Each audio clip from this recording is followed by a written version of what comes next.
BNR gold and diamonds తరుగు తక్కువ బంగారం ఎక్కువ ఇప్పుడు మన వైజాగ్లో.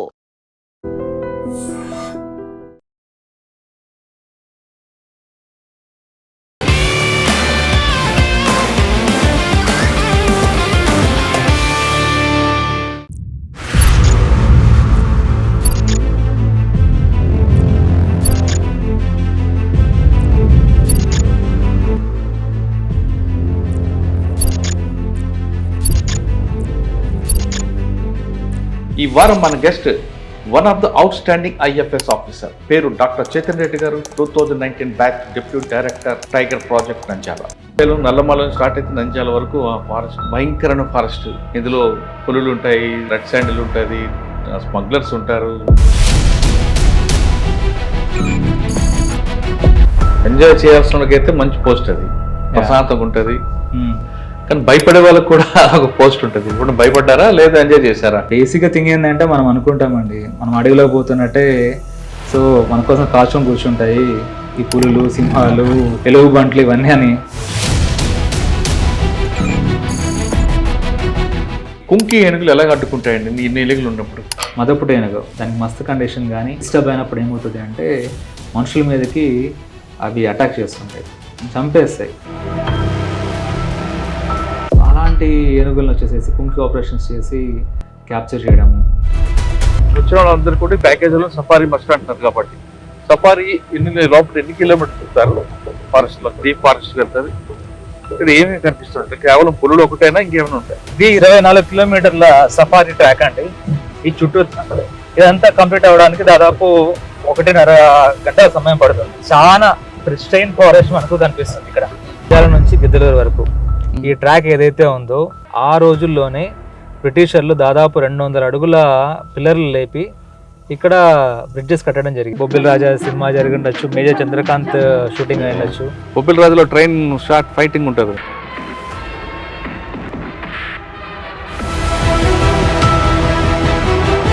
ఇక్కడ ఇందాక చూస్తున్న పగ్ మార్కులు, పులి వేలుముద్రలు ఉన్నాయి. అవి పులి అని మీకు ఎలా తెలుస్తుంది? చూసిన తర్వాత మీ ఆఫీసర్కి ఎలా చెప్తుంటారు?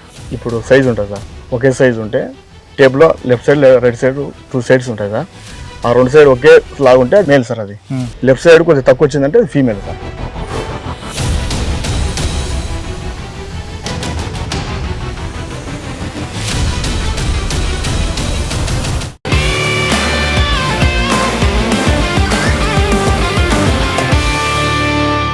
Welcome to I dream.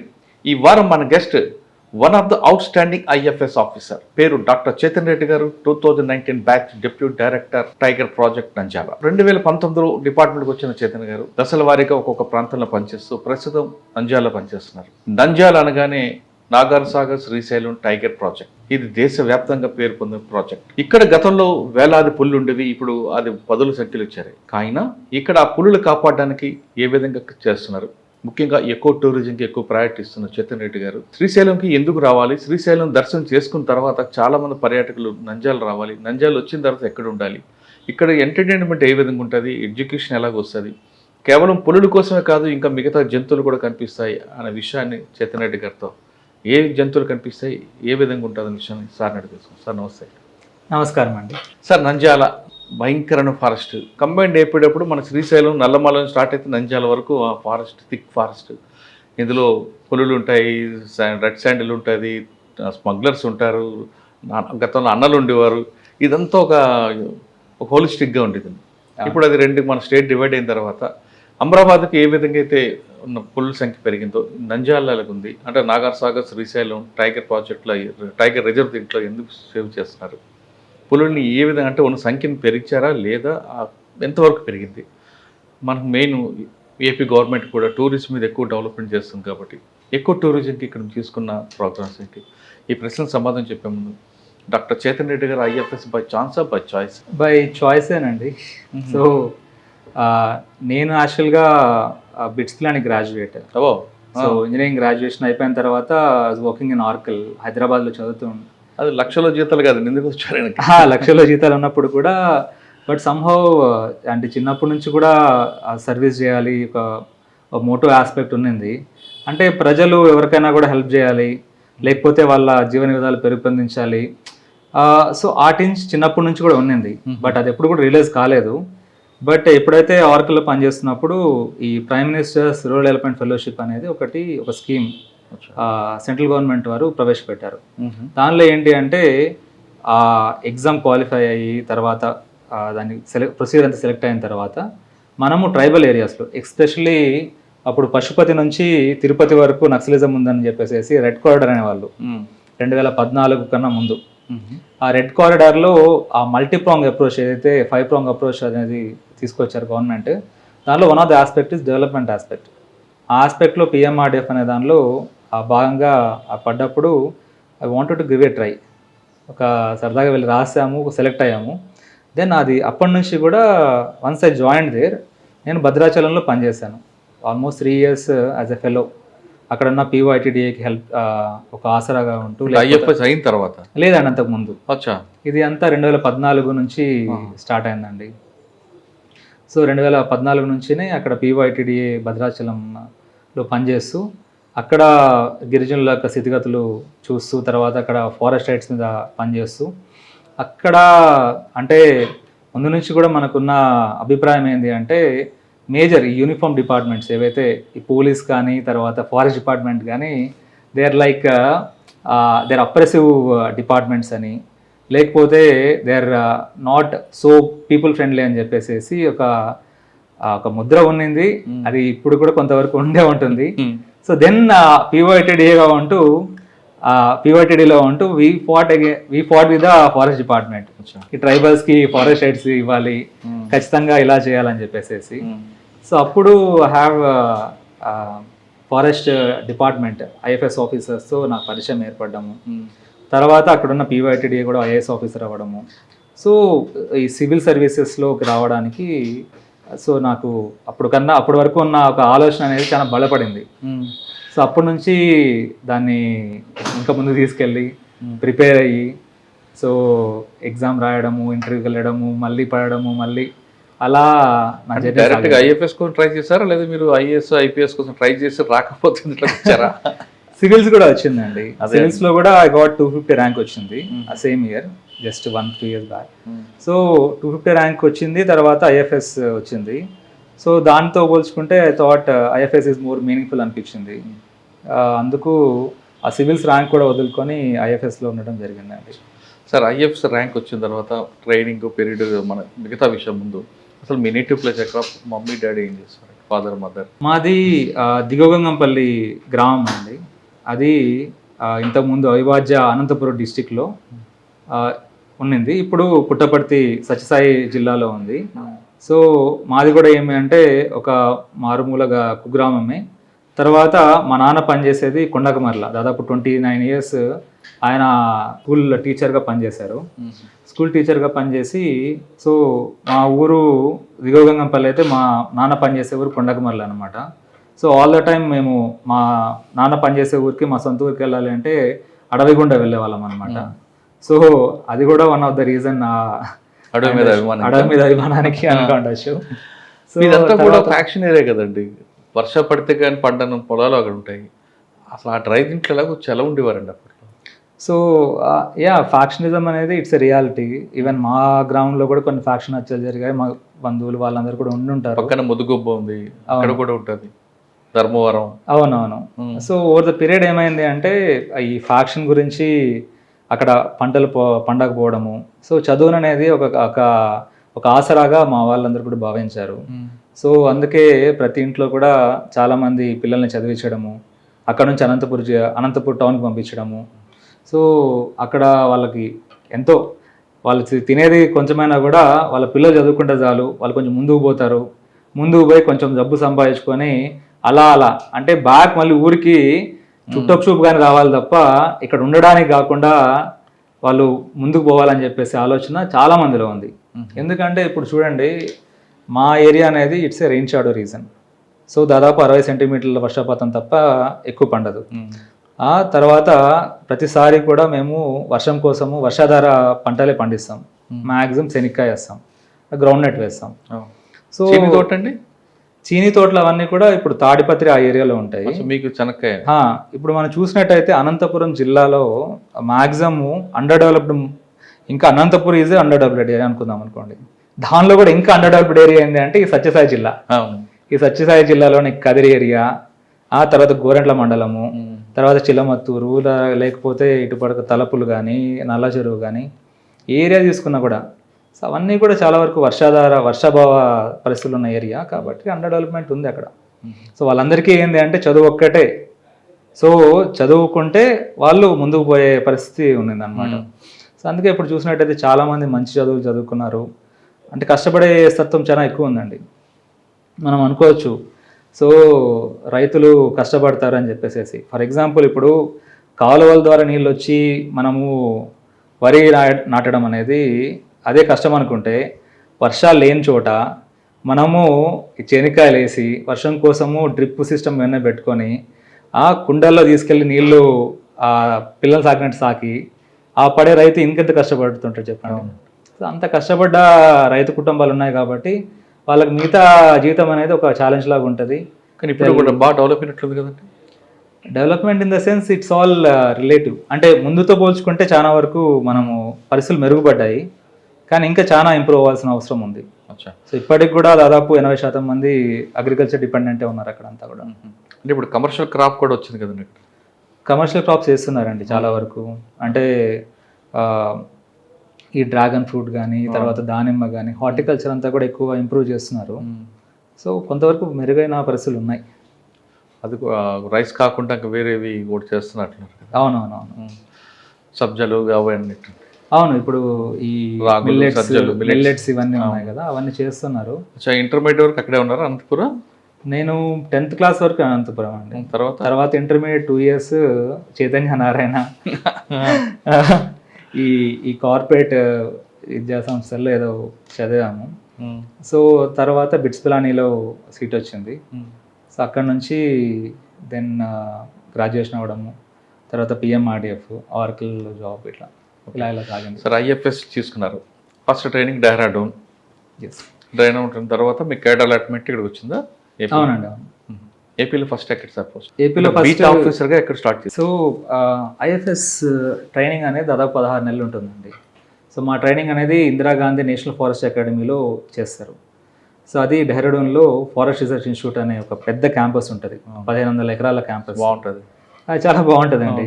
ఇప్పుడు చాలా సినిమాలు అక్కడ చేస్తున్నారు, మహర్షి కానీ, లేకపోతే రీసెంట్ సంక్రాంతికి వస్తున్నాం అన్న మహర్షి చాలా మంచి హిట్స్ ఉన్నాయండి అక్కడ, చాలా సినిమాలు ఉన్నాయి. సో ఆ క్యాంపస్లోనే మా ట్రైనింగ్ ఉంటుంది అనమాట. చాలా బ్యూటిఫుల్ ట్రైనింగ్ ఉంటుంది, 16 నెలలు. వన్స్ ట్రైనింగ్ అయిపోయిన తర్వాత మాకు beat charge, section officer charge, range charge, తర్వాత సబ్ డిఎఫ్ఓషిప్ ఇస్తారు. నేను ఫస్ట్ ట్రైన్ అయింది సుదికొండ అనే ఒక రేంజ్లో. ఎక్కడది? సుదికొండ అనేది ఈస్ట్ గోదావరి జిల్లా, కాకినాడ. సో అక్కడ ఒక రంపచోడవరం దగ్గర ఉన్న రేంజ్ అండి అది. అక్కడ సుదికొండ బీట్లో, సుదికొండ సెక్షన్లోనే నేను ట్రైన్ అయ్యాను. తర్వాత అది అక్కడే రేంజ్ ఛార్జ్ తీసుకున్నాము. సో రేంజ్ ఛార్జ్ తీసుకున్నప్పుడు వన్ వెరీ ఇంట్రెస్టింగ్ ఇష్యూ ఏంటంటే, పుష్ప సినిమా ఏదైతే జరిగిందో, పుష్ప షూటింగ్ అంతా కూడా మారేడుమిల్లో జరిగింది అనమాట. అవునండి. 2021 ఆ ప్రాంతంలో, పుష్ప పార్ట్ 1. సో ఆ టైంలో ఆ పుష్ప షూటింగ్ ఎలా చేస్తున్నారు, వాళ్ళు చెట్లు అది ఆ ఫారెస్ట్ని డిస్టర్బ్ చేయకుండా ఎలా చేస్తున్నారు, సో అదంతా కూడా మానిటర్ చేయడానికి ఆ టైంలో నేను. వాళ్ళు ఏమైనా డిస్టర్బ్ చేశారండి ఫారెస్ట్, లేదా వాళ్ళు యాక్సిడెంట్గా చేసుకున్నారు? ఆ దొంగలు కూడా చెన్నై నుంచి తెప్పించారు కదా? యా. సో దొంగలు కూడా చెన్నై నుంచి తెప్పించినారు, మేము ఎక్కడ నుంచి తెప్పించారు తెలియదు కానీ, బట్ ఫారెస్ట్ని పెద్ద రిస్ట్రిక్ట్ ఏం చేయలేదు. బట్ థింగ్ ఏంటంటే మనం ఇంకా కొంచెం ప్రమోట్ చేయాల్సి ఉంటుంది. ఈ ఫెసిలిటీస్, ఇన్ఫ్రాస్ట్రక్చర్ మనం ప్రొవైడ్ చేయగలిగితే వెరీ బ్యూటిఫుల్ ఏరియాస్ ఉన్నాయి. అక్కడే కదా లారీలో దొంగలు పడిపోవడం, కొన్ని డిస్టర్బెన్స్ అయిందని అప్పట్లో పేపర్లో వచ్చింది. అది పెద్ద డిస్టర్బెన్స్ ఏం కాదండి, నో ఇష్యూ, అక్కడేం లేదు. ఓకే. రంపచోడవరం తర్వాత అంటే? రంపచోడవరంలో రేంజ్ ట్రైనింగ్ అంతా అయిపోయిన తర్వాత నేను మళ్ళీ శ్రీశైలం సబ్ డిఎఫ్ఓగా ఇక్కడ ఛార్జ్ తీసుకోవడం జరిగింది. ఈ శ్రీశైలం సబ్ డిఎఫ్ఓగా ఉన్నప్పుడు దాదాపు 8 months ఇక్కడ నేను పనిచేయడం జరిగింది శ్రీశైలంలో. సార్ మీ బీట్ ఆఫీసర్ నుంచి ఎస్డిపి వర్క్స్ వరకు ఏమైనా మెమరబుల్ ఉందా? ఆ ఇనిషియల్ ట్రైనింగ్ డేస్లో వచ్చేసేసి అక్కడ నాట్ సార్ ఎక్కువగా వస్తుంటారు. ఇక్కడ మారేడుమిల్ల. మారేడుమిల్లి అయ్యేయాలు, నాటుసారా గాయడము, తర్వాత ఈ హంటింగ్ కూడా కొంతవరకు ఎక్కువ ఉంటుంది, ఈ చుక్కల దుబ్బులు ఇవన్నీ కూడా. Okay. So day in day out we use to అంటే ఏదో ఒక ఐఎఫ్ఎస్ ఆఫీసర్ లాగా కాకుండా కేవలం ఒక బీట్ ఆఫీసర్ లాగానే, లేకపోతే బీట్లో పనిచేసే ఒక గార్డ్ లాగానే మనము అక్కడ వెళ్ళి వాటిని ప్రొటెక్ట్. మీరు ఒక్కరే తిరిగారంటే ఇంకెవరు మీకు ఎవరు రాసినట్టు ఉండేవారు? ఉంటాడు ఆ బీట్లో ఉన్న అతను, తర్వాత మిగతా వాళ్ళు ఒక జీప్ తీసుకొని. ఎప్పుడు అనిపించలేదండి ఎంజాయ్ చేయాల్సిన వాళ్ళకైతే మంచి పోస్ట్ అది, ప్రశాంతంగా ఉంటుంది, కానీ భయపడే వాళ్ళకి కూడా ఒక పోస్ట్ ఉంటుంది. ఇప్పుడు భయపడ్డారా లేదా ఎంజాయ్ చేశారా ఫారెస్ట్ లో? లేదండి, నాకు ఐ ఎంజాయ్. సో భయం అనేది పెద్ద ఎప్పుడు ఫ్యాక్టరే కాదు. సో అంటే అంతకుముందు భద్రాచలం ఏరియాలో కూడా మనము పనిచేస్తున్నాం కాబట్టి I know in and out administration అంతా కూడా చాలా వరకు నాకు అవగాహన ఉంది కాబట్టి ఎంజాయ్. కానీ అటు వెలుగుబంట్లు అటువంటి అటాక్ చేయకుండా మరి మీరు ఏం నేర్చుకున్నారు? ఓకే, సో బేసిక్గా థింగ్ ఏంటంటే మనం అనుకుంటామండి మనం అడవిలో పోతున్నట్టే, సో మన కోసం కాచుకొని కూర్చుంటాయి ఈ పులులు, సింహాలు, ఎలుగుబంట్లు ఇవన్నీ అని. అలాంటిది ఏమి ఉండదు. సో ఏమవుతుంది అంటే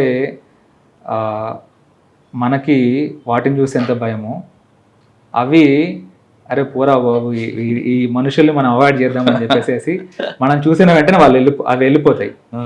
ఎప్పుడు ఇన్సిడెంట్స్ ఏవైతే మనకు కిల్లింగ్స్ కానీ ఇవన్నీ జరుగుతాయంటే, ఫర్ ఎగ్జాంపుల్ ఇప్పుడు ఎలుగుబంటి అనుకోండి, ఎలుగుబంటి ఎప్పుడన్నా కూడా ఒక చిన్న బేబీతో ఉన్నప్పుడు సో అవి చాలా సెన్సిటివ్గా ఉంటాయి.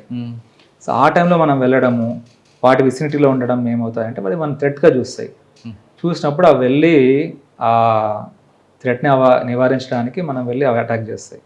అదేవిధంగా పులులకి ఏంటి అంటే, పులులు ఎప్పుడు కూడా మనుషుల్ని వేటాడవు, తర్వాత మన మాంసాన్ని కానీ చంపి తినడం అనేది ఎక్కడ ఉండదు.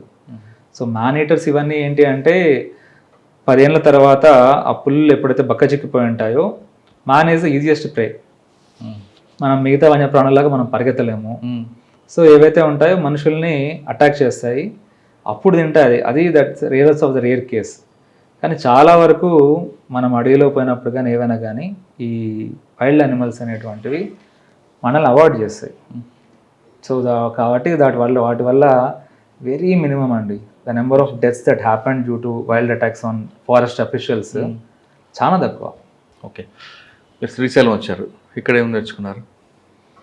సో శ్రీశైలము అనేది చాలా మంచి ఎక్స్పీరియన్స్ అండి. సబ్ డిఎఫ్ఓగా ఉన్నప్పుడు డిఎఫ్ఓ కన్నా పోస్ట్ నెక్స్ట్ సబార్డినేట్ లెవెల్ అది. ఇక్కడ 2 రేంజ్లు ఉండేటివి. సో మేజర్గా చెంచు ట్రైబల్స్ ఏవైతే ఉన్నారో అక్కడ శ్రీశైలము, మేకలబండ, హటకేశ్వరము, తర్వాత శిఖరం దగ్గర, లేకపోతే సున్నిపెంట, చెంచుగూడెం దగ్గర, ఇలా వాళ్ళ చాలా వరకు వాళ్ళ జీవన పరిస్థితులు అవన్నీ కూడా నేను అబ్జర్వ్ చేయడం జరిగింది. సో ఏవైతే వాళ్ళకి ఫారెస్ట్ రైట్స్ రావాలో అవన్నీ కూడా మనము యాజ్ రూల్స్ ప్రకారం వాళ్ళని ఇప్పించే ఏర్పాట్లు చేశాము. At the same time RDT మంచు ఫెరర్ గారు ముందు నుంచి తెలిసిన వ్యక్తి అండి. అతన్ని వెళ్ళి అప్రోచ్ అవ్వడం వల్ల, ఆడిట్తో వర్క్ చేయడం వల్ల ఈ చెంచులకి చాలా వరకు కొన్ని ఇండ్లు కూడా కట్టించడం జరిగింది. సో అదంతా మీ పీరియడ్లో జరిగింది? అదంతా నేను ఇనిషియేట్ చేశాము, తర్వాత ఒక పీరియడ్ అది కంటిన్యూ అయింది. ఓకే. సో ఇలాంటి ఒక ఎక్స్పీరియన్స్. ఆ తర్వాత ఈ మ్యాన్ అనిమల్ కాన్ఫ్లిక్ట్ అనేది సున్నిపెంటలో ఎక్కువ ఉండేది. సో ఆ టైంలో ఎలుగుబంట్లు ఊర్లోకి రావడం అనేది, సో వాటి నుంచి ప్రజలు అవేర్నెస్ క్రియేట్ చేయడము, ఆ తర్వాత వాటిని ట్రాంక్యులైజ్ చేసి బంధించడము. అంటే థింగ్ ఏంటంటే మనము వన్యప్రాణుల్ని ప్రొటెక్ట్ చేస్తాము, అదేవిధంగా ప్రజల్ని కూడా ప్రొటెక్ట్ చేస్తాము. So it's a very meaningful job. It's very అంటే మీ బార్డర్ ఎక్కడి నుంచి వస్తుంది? సున్నిపేట నుంచి వస్తుంది మనకు. సున్నిపెంట అండి, సున్నిపెంటలో ఒక బ్రిడ్జ్ ఉంది అక్కడ. సో ఆ బ్రిడ్జ్ దగ్గర నుంచి మనకు స్టార్ట్ అవుతుంది. ఆ బ్రిడ్జ్ సగం తెలంగాణ పోతే సగం ఆంధ్రాకి వస్తుంది. ఓకే. తెలంగాణ వరకు ఆ బ్రిడ్జ్ వరకు కనుక చెప్తుంటే ప్లాస్టిక్ లేకుండా చేయాలి ఆ రోడ్ అంతా కూడా, లేదా మీరు అన్నట్లు యానిమల్స్ రాకుండా కొన్ని ప్రికాషన్స్ ఉన్నాయి, అది కంటిన్యూషన్ అయిందండి లేదా ఆంధ్రాకి వచ్చే మారిపోయిందా? లేదండి, బేసిక్గా నా ప్రిడిసెసర్ కూడా అతను స్వచ్ఛ సేవక్స్ అని చెప్పేసి ఒకటి స్టార్ట్ చేస్తున్నారు. సో ఏదైతే మనము చెక్ పోస్ట్ మీరు వచ్చి ఉంటారు, చెక్ పోస్ట్ దగ్గర దాదాపు ఒక 50-60 రూపాయలు మనం కలెక్ట్ చేస్తుంటాము. ఎన్నో వంటలు మెయింటెనెన్స్ ఛార్జెస్ అని చెప్పేసి. ఆ ఈఎంసీ ఛార్జెస్ ఏవైతే ఉంటాయో అవన్నీ కూడా ఈ టైగర్ రిజర్వ్ యొక్క ఇంటిగ్రిటీని, సమగ్రతను కాపాడడానికి మేము యూజ్ చేస్తుంటాము. వాటిలో భాగంగా ముఖ్యంగా ఏంటి అంటే ఈ స్వచ్ఛ సేవక్స్ అనే వాళ్ళని పెట్టేసేసి మనం ప్లాస్టిక్ ఏవైతే పిలిగ్రిమ్స్ ఎక్కువ పోతుంటారు కదండి, అవన్నీ రోడ్ సైడ్ పడకుండా అవన్నీ సేకరించిన తర్వాత దాన్ని అదే సర్క్యులర్ ఎకానమీలో భాగంగా మనము స్వచ్ఛాలయం అని చెప్పేసి మనం శ్రీశైలంలో కూడా నేనున్న పీరియడ్లోనే అది ఎస్టాబ్లిష్ చేయించాం. అక్కడ ఆ కలెక్ట్ చేసిన ప్లాస్టిక్ అంతా తీసుకెళ్ళడము, బెయిలింగ్ చేయించడము, తర్వాత హైదరాబాద్లో ఉన్న ఒక ఎన్జిఓతో మనం టైఅప్ పెట్టుకోవడము, ఇక్కడ నుంచి ఉన్న రీసైకిల్ చేయగలిగే ప్లాస్టిక్ అంతా పంపించడము. ఈ ఏర్పాట్లను చేయడం వల్ల ఒక పక్క ప్లాస్టిక్ని నివారించడం జరుగుతూ ఉంది, మన ఎన్ఎస్టీఆర్ టైగర్ రిజర్వ్ని క్లీన్గా పెట్టుకోవడం జరుగుతూ ఉంది. ద సేమ్ టైం మన సర్క్యులర్ ఎకానమీలో భాగంగా మనము కాంట్రిబ్యూట్ చేయడం కూడా జరుగుతుంది. కానీ తెలంగాణ వరకు తీసుకుంటే ఎవరైనా టూరిస్టులు వచ్చినా అక్కడ మధ్యలో ఆపి భోజనం చేయడం అనేది కంప్లీట్గా అవాయిడ్ చేశారు. అది కంటిన్యూస్ ఉందండి ఇక్కడి వరకు? ఉందండి. సో మనం చూసినట్టయితే ఎవరైనా కూడా ఆగడం అనేది టైగర్ రిజర్వ్లో it is a prohibited act. So ఎవరైనా ఆగినా కూడా 500 రూపీస్ 1000 రూపీస్ ఫైన్ వేయడము. సో ఈ విధంగా మన స్ట్రైకింగ్ ఫోర్స్ పార్టీస్ ఇవన్నీ కూడా తిరుగుతూ ఉంటాయి. సో ఆగడము, తర్వాత అంతకుముందు బీర్లు తాగడము, బిర్యానీలు తినడము ఇవన్నీ ఎక్కువ ఉండేది అనమాట. అవన్నీ చాలా నివారించాం. అచ్చా. తర్వాత శ్రీశైలం నుంచి డిఎఫ్ఓ పోస్టింగ్కి చిత్తూరుకి ట్రాన్స్ఫర్ చేశారండి. సార్ చిత్తూరులో ఏముందండి ఛాలెంజ్? అప్పటికే అది రెడ్ శాండిల్తో ఉంది కదా. అవునండి, రెడ్ శాండిల్ ఒకవైపు ఉంటుంది, ఒకవైపు ఎలిఫెంట్ ఉంటాయి. అవును. చిత్తూరు అనేది చాలా it's a very memorable posting అండి. ఫర్ ఎగ్జాంపుల్ ఓ పక్కనేమో కుప్పం నుంచి మనకు పుంగనూరు వరకు ఓవైపు, పలంనేరు నుంచి నగరి వరకు ఉన్న ఏరియా అండి చిత్తూరు జిల్లా. అప్పటికే ఫామ్ అయింది. సో మేజర్గా ఏమవుతుందంటే ఈ నగరి వైపు అంతా కూడా రెడ్ శాండస్ ఇష్యూ. తర్వాత ఈ వెస్ట్ పార్ట్ ఆఫ్ చిత్తూరు ఏదైతే ఉందో అదంతా ఎలిఫెంట్ ఇష్యూస్. సో మనకు ఎప్పుడు కూడా కుప్పం నుంచి ఏనుగులు పైకి రావడము, అదంతా royal elephant reserve, Kaundinya wild life sanctuary అని ఉంటుంది. సో దానివల్ల ఏమవుతుందంటే ఎలిఫెంట్స్ దాదాపు సంఖ్య అప్పటి వరకు 20-30 ఉన్న సంఖ్య కాస్త దాదాపు 100 దాటిందనమాట. So day in day out ప్రతి దగ్గర కూడా ఎక్కడో చోట డైలీ క్రాప్ డ్యామేజెస్ అయితే డైలీ ఉండేవి. తర్వాత అడపదడప మంత్కి ఒక హ్యూమన్ కిల్ కానీ ఎలిఫెంట్ కిల్ కానీ ఉండేది. సో ఈ విధంగా వెరీ ఒక హాట్ స్పాట్ లాగా ఉండింది ఈ హ్యూమన్ ఎలిఫెంట్ కాన్ఫ్లిక్ట్ విషయంలో. సో తర్వాత ఇటు ఈ సైడ్ చూస్తే రెడ్ శాండస్ అప్పుడే ఈ పుష్ప సినిమా ఉంది కదా, ఈ పుష్ప సినిమా వల్ల మీకు రంప చూడడం ఎదురవుతుంది. సో పుష్ప వల్ల ఏమైంది, పుష్ప సినిమా వల్ల కొత్త వాళ్ళు పుట్టుకొచ్చారు. ఏమైందంటే 1.5 కోటి బతుకుతుంది అంట కదా సార్ అని చెప్పి, అరే నువ్వు ఎప్పుడన్నా రెడ్ శాండస్ చూసావా అంటే చూడని వాళ్ళు కూడా వచ్చేసారు బిజినెస్లోకి. అంటే ఒకటండి, రెడ్ శాండస్ అనేది మనకు అడవిలో ఉన్నది కొట్టడం అనేది it's a prohibited act, it's an offence. కానీ పట్టాలండి ఏదైతే టీక్ లాగా మనం పెంచుకొని అమ్ముకోవచ్చు అనమాట. సో ఆ బిజినెస్లో చాలా మంది రావడము. అప్పుడు మళ్ళీ ఈ ఇట్లా తెలియని వాళ్ళు కూడా, సార్ మేము టీక్ ఒక చెట్టు కొన్నాం సార్, దానికి 20 లక్షలు ఇచ్చాం సార్ అని చెప్పడము. సో ఈ టైప్ ఆఫ్ ఇష్యూస్ అన్ని కూడా అక్కడ చూడడం. సార్ రెడ్ శాండిల్ పక్కన పెట్టి ఆ ఏనుగు నాకు కుప్పం దగ్గర దాన్ని ఎలా మీరు చేస్తారంటే కుక్కీస్ తెప్పించారా, లేదు వస్తున్న పంటల్ని అంటే అగ్రికల్చర్ మన ప్యాడీ ఉంది దాని మీద ఎక్కువ వస్తుంటాయి, లేదంటే చెరుకు, ఈ రెండింటిని ఎలాగా చేసుకొచ్చారండి? పంటలు వేయించారా, లేదు అక్కడ వాళ్ళకి ప్రత్యామ్నాయంగా మిర్చి పంట పండిస్తే ఏనుగులు రాకుండా ఆపారు? ఈ ఏనుగుల ఇష్యూ అనేది మనకు చాలా కొత్త అండి. అప్పటి వరకు కూడా అడపదడప వచ్చేటివి ఒకసారిగా లాస్ట్ 5 yearsలో పెరిగిపోయిందండి వాటి సంఖ్య. సో ఏమైంది అంటే అక్కడ కూడా మళ్ళీ మల్టీప్రాంజ్ అప్రోచ్ మనం వాడాల్సి ఉంటుంది.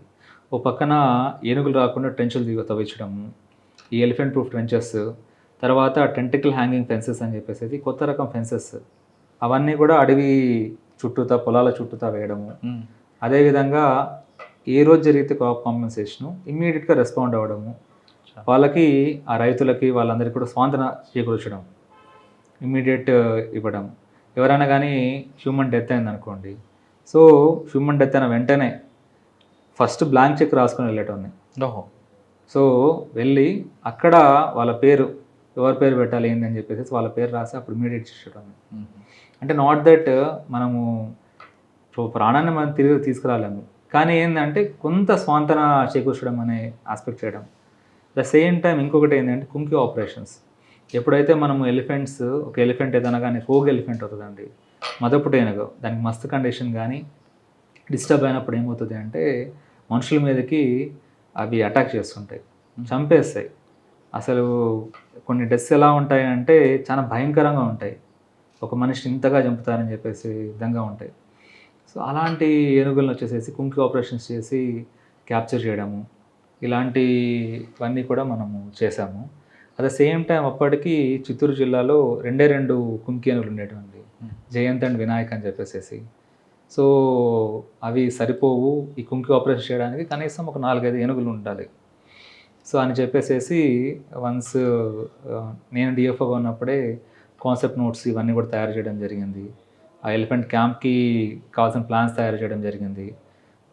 పవన్ కళ్యాణ్ గారితో కర్ణాటక వెళ్ళడము, తర్వాత కర్ణాటక వాళ్ళని మన దగ్గర తీసుకురావడము, అక్కడ ఎంఓయూ చేయడము, అక్కడ నుంచి ఎలిఫెంట్స్ అన్ని తీసుకొచ్చే ప్లాన్స్ అన్ని తయారు చేయడం అనేది నేను డిఎఫ్ఓగా ఉన్నప్పుడే జరిగిందండి. ఆ ఉండే ప్లేస్లోకి మనం వెళ్ళి పంట వేస్తే మరి అవి ఎక్కడికి వెళ్తాయండి?